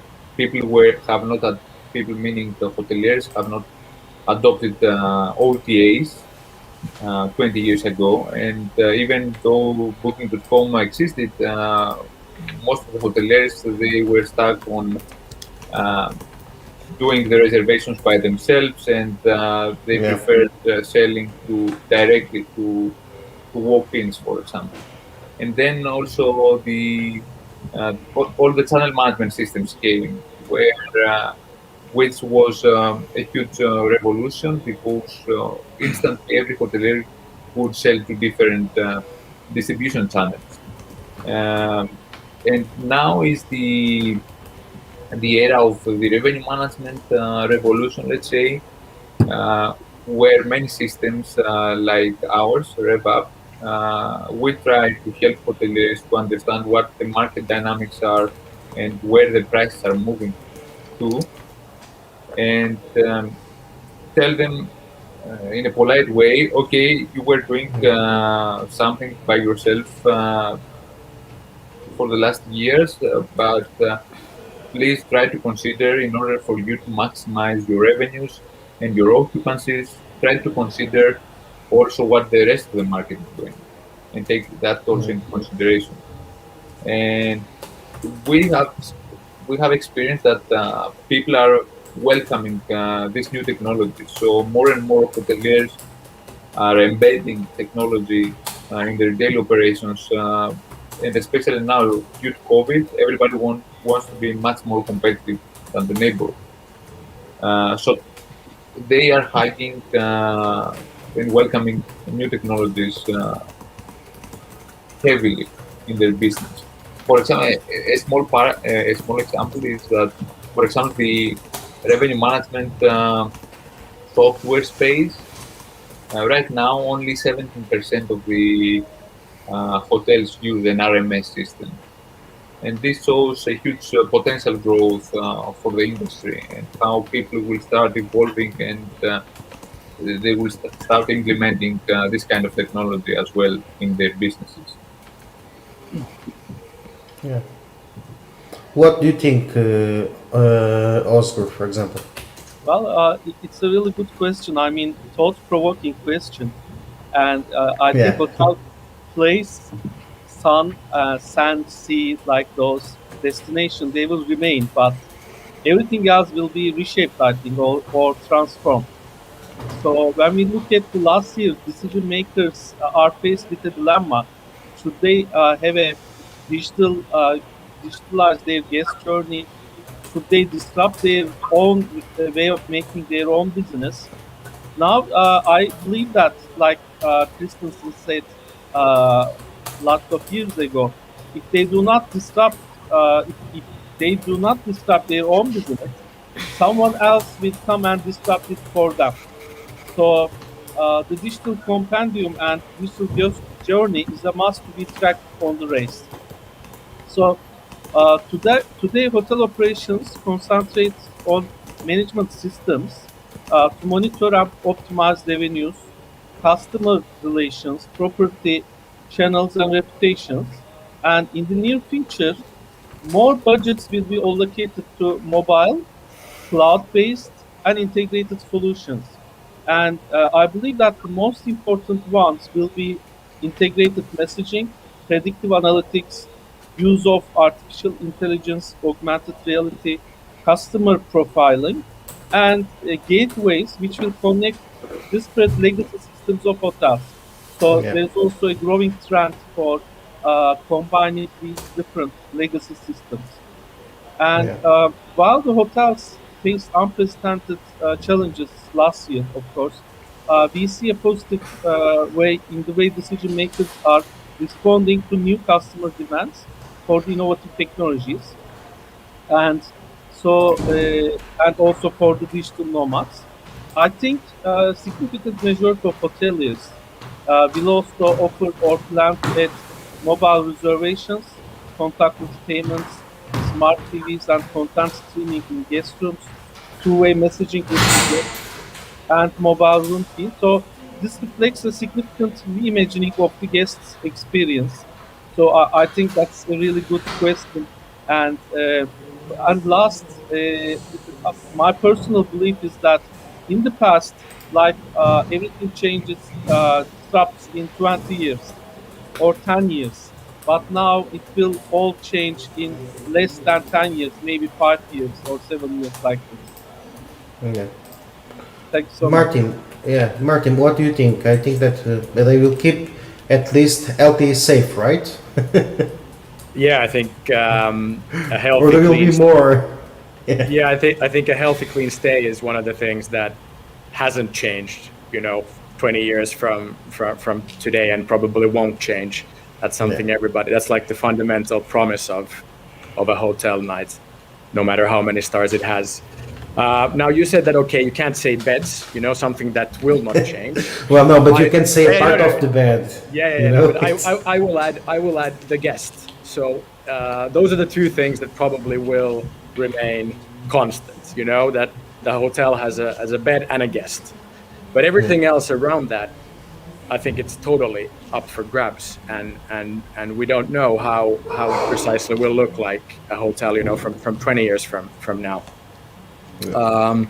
Now, I do think that one of the greatest things about it is that if hotels can just think always through the lens of the customer, always through the lens of the guest, that what are the guests' needs today, and how I can anticipate them or how I can meet them in ways that reflect today's world.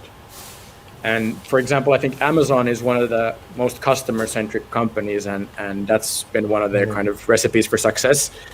And it goes to the point where in the board of Amazon, there's an empty seat, and the empty seat at the board of Amazon is to reflect the customer. So that empty seat is their customer, so that in every major decision that they make, they also hear the customer.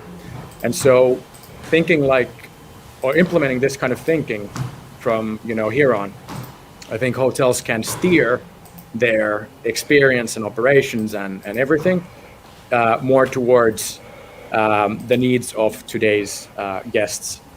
Maybe the second point is that technology probably will be a more important piece of that puzzle. And the good thing about technology is that this is not a thing about what will be important. This is more about how to go about it. And I think the difference today and 20 years from today is that when a hotel 20 years ago would think about purchasing some solutions to increase the whole experience of the hotel, those would be kind of very, very important and sometimes even risky decisions. You're investing sometimes quite a lot. You're making these big purchases for the whole hotel, and it's a one-time thing, and then you have to live with that decision and its consequences. And it can go wrong. Today and from here on, more and more of these solutions are technology enabled, and that means that the purchasing is also different. So I think all of our business models, for example, here and the solutions that we offer, they are on a monthly or yearly basis. So the difference is that you're able to actually try out a lot of different solutions before finding what really works for you and before committing and to a given solution, and you're able to see how your guests feel about it and to see the impact there. So I think that with these new solutions, there comes also a window of opportunity for hoteliers to experiment with different solutions and be and that's why I can't highlight the fact of the importance of being courageous and kind of trying out different things, testing them out with the staff and the guests and the impact on the experience, and just going out there and kind of trying to get out of that the way that you used to kind of buy things for the hotel, and just embracing what technology offers in terms of experimentation and just trying out different things and then seeing for yourself what works. I think that's a big kind of shift in mindset that will probably bring a lot of rewards for hoteliers who kind of embrace that experimentation. Yeah, I understand. But you could say the legs of the beds, it was okay. Just the beds itself, it wasn't. But you made a better point. I'm just kidding with you. Yeah. Rolf, what do you think? Well, if you look at a hotel's profit and loss statement, you see the two biggest expenses are human resources and the cost of ports in goods and services. And if you look at technology across hotels over the last few years, you can see that a lot of applications have been developed to really lower expenses on the staff side. You know, you have virtual concierges, guest checks in themselves, check out by yourself, open your room with your smartphone, and so forth. So these are all technologies that are, you know, addressing staff costs and also staff shortages and shortages. And this trend is going to continue until we find a point where there's no more guest experience. So I think what's going to happen now is we're going to see a lot of technology going to areas that are behind the curtain, in the production side, in kitchens, in prep areas and so forth. So we're going to see a lot of AI and a lot of automation there, to really try and reduce operating expenses and staffing needs. And we're going to try and keep the guest experience as possible, maybe with fewer but more trained staff. And I think that's really the trend of hotels. More technology to cut operating expenses and more training to give people staff experiences of their stay. Yeah. No, I understand. Actually, I had more questions for you, but you know what? We really need to move on for the questions from the audience. You know, because we are getting short of time. I will just choose a few from the ones that we received. That maybe this one. Do you think that augmented reality using graphical information overlays to enhance in situ environment is the future? You know, It's not mandatory for you to answer. To all of you, answer it. It's like more about the using of the augmented reality in the hotels industry, I think. Actually, this question overlaps a little bit with this one. I think if videos providing the degrees of the restaurants and on the hotels and the hotels itself they will keep happening, or or the hotels eventually will really need to adapt to the AR and VR technology and start to make, like, for example, I don't know if it's the question, I'm building in the question, but do you think that probably in the future hotels will need to make like virtual tours of the rooms and show people, this is our room, you can see the smart glasses, all the room around, you have these facilities, this is our swimming pool? Actually, for example, one of our customers, we provide them this utility for 360-degree view of the rooms, and the guests really love it because before they came or even after they came, they may go to a better room if they see that.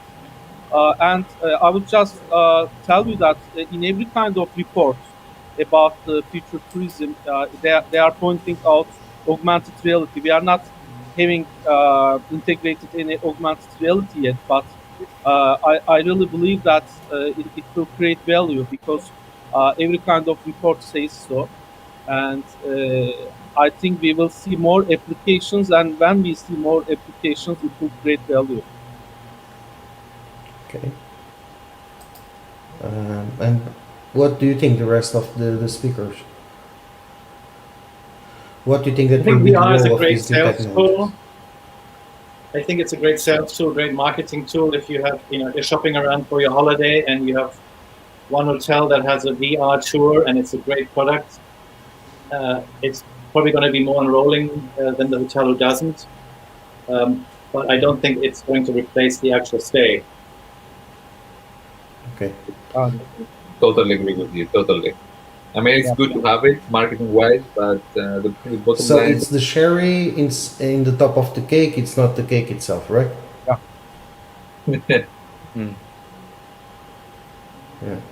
Yeah. Martin, do you agree? By the way, it's... Yeah, I agree with the what was said earlier by fellow founders. I do think that there will be a more we will see hotels that will find ways. I don't know if the tool will be AR or so, but we'll find ways to highlight more specifically what each room has, or what the common spaces have to offer. Because today it's still very pick based, and it's based on the category of the rooms. But I think you're already starting to see hotels that are especially smaller hotels that have just a smaller amount of rooms. They go to a very granular approach where they actually showcase every single room as a unique one. I think this may be a great advantage for even bigger hotels to kind of showcase their products in a unique way. So basically what Airbnb and all these apartments and rentals have been able to create, this kind of unique one room. I think some hotels are already doing it pretty nicely with just basic tech. So again, here, I wouldn't say that the tech is the actual solutions. Again, meeting the guests' needs and concerns. Sure. Okay, Alexander, do you want to add something? I think that I kind of interrupted you before. Sorry. No, actually, I was saying I was agreeing that as a marketing tool, is amazing, and especially for bigger chains because they can afford this kind of solutions. But I don't think it changed much in the bottom line, at least in the foreseeable future. Okay, you never know what's going to happen in 10 years, but in the foreseeable future, it's a great marketing tool. That's it. Okay, we have another question. I think that probably will be the last one because we are getting really short of time, and this is about a specific change or specific technology.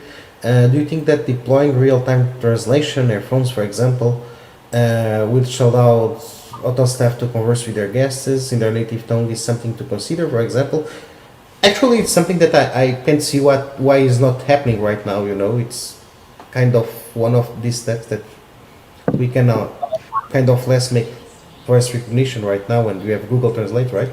Like integrate something. Well, can I just answer to this?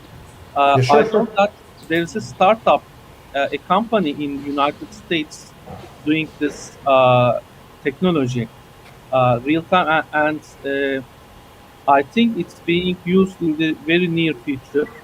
As we use auto translation while the guest is writing something. We auto translate it to the language of the hotel home country, and when the hotel staff in their own language writes something, we automatically translate it to the guest language.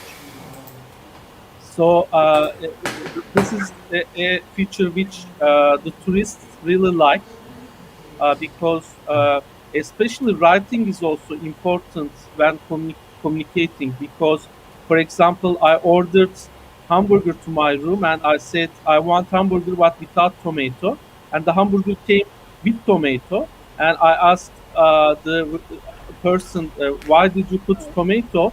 He said we understood without potato.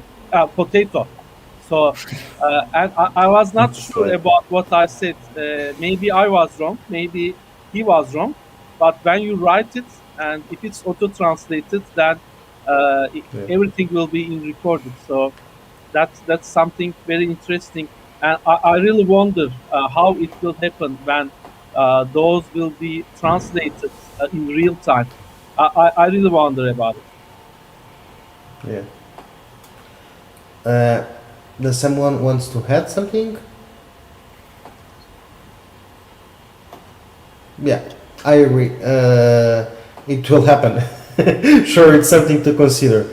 Guys, we are really getting short of time. Do you have any final thoughts that you would like to share with the audience about the future of the changes that hotels will have in the future? Well, sorry, I would just like to thank you, Fernando. You have done a great job. Of course, the experience will be changed, and thanks to all the companies here, the startups, wonderful startups you selected, and thank you for all the efforts. I will just say this. Thank you very much. Thank you, Oscar. Well said. Well said. Yeah, likewise from our side. Thank you all. Good way to end. For me, I will end right now because for us we will end in the app side. No, thanks again, guys. It was a really great discussion. I think it was really interesting, and I want to thank you again for everyone that is listening. I will repeat again one more time that you can continue this discussion in the virtual fair. You have like a area there, a zone where you can go to the lounge area, and you can discuss this face to face with the founders. You just need to go to their tables and join them there, or you can just find out the information on the virtual fair, the emails and all of that, and you can send them an email. Actually, I know that one of the guys that was listening in the previous session already sent an email to Food and Road because they told me about during this session, so it was great. You can do the same, follow the example. And I would like to thanks again for everyone that is listening. Thanks again for you. This was the last session, the last discussion of today. And you know what? I want to invite everyone to come here to join us tomorrow at 4 p.m. Portuguese time zone or GMT +1 in order to watch the final awards ceremony and to discover from all the startups that we have that we had here today, which one will win the first prize, the second prize, and third prize of Aceler. It will be a great event. We will review here a 1-minute speech for each startup again, and we will discover who are the winners. It will be the great ending of all Aceler program. From my side, it was an honor to have you all here.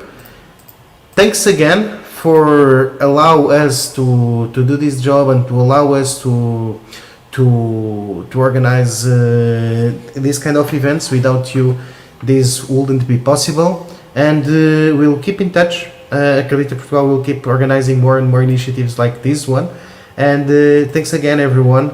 I hope to see you all tomorrow at the great ending of Aceler. See you all soon.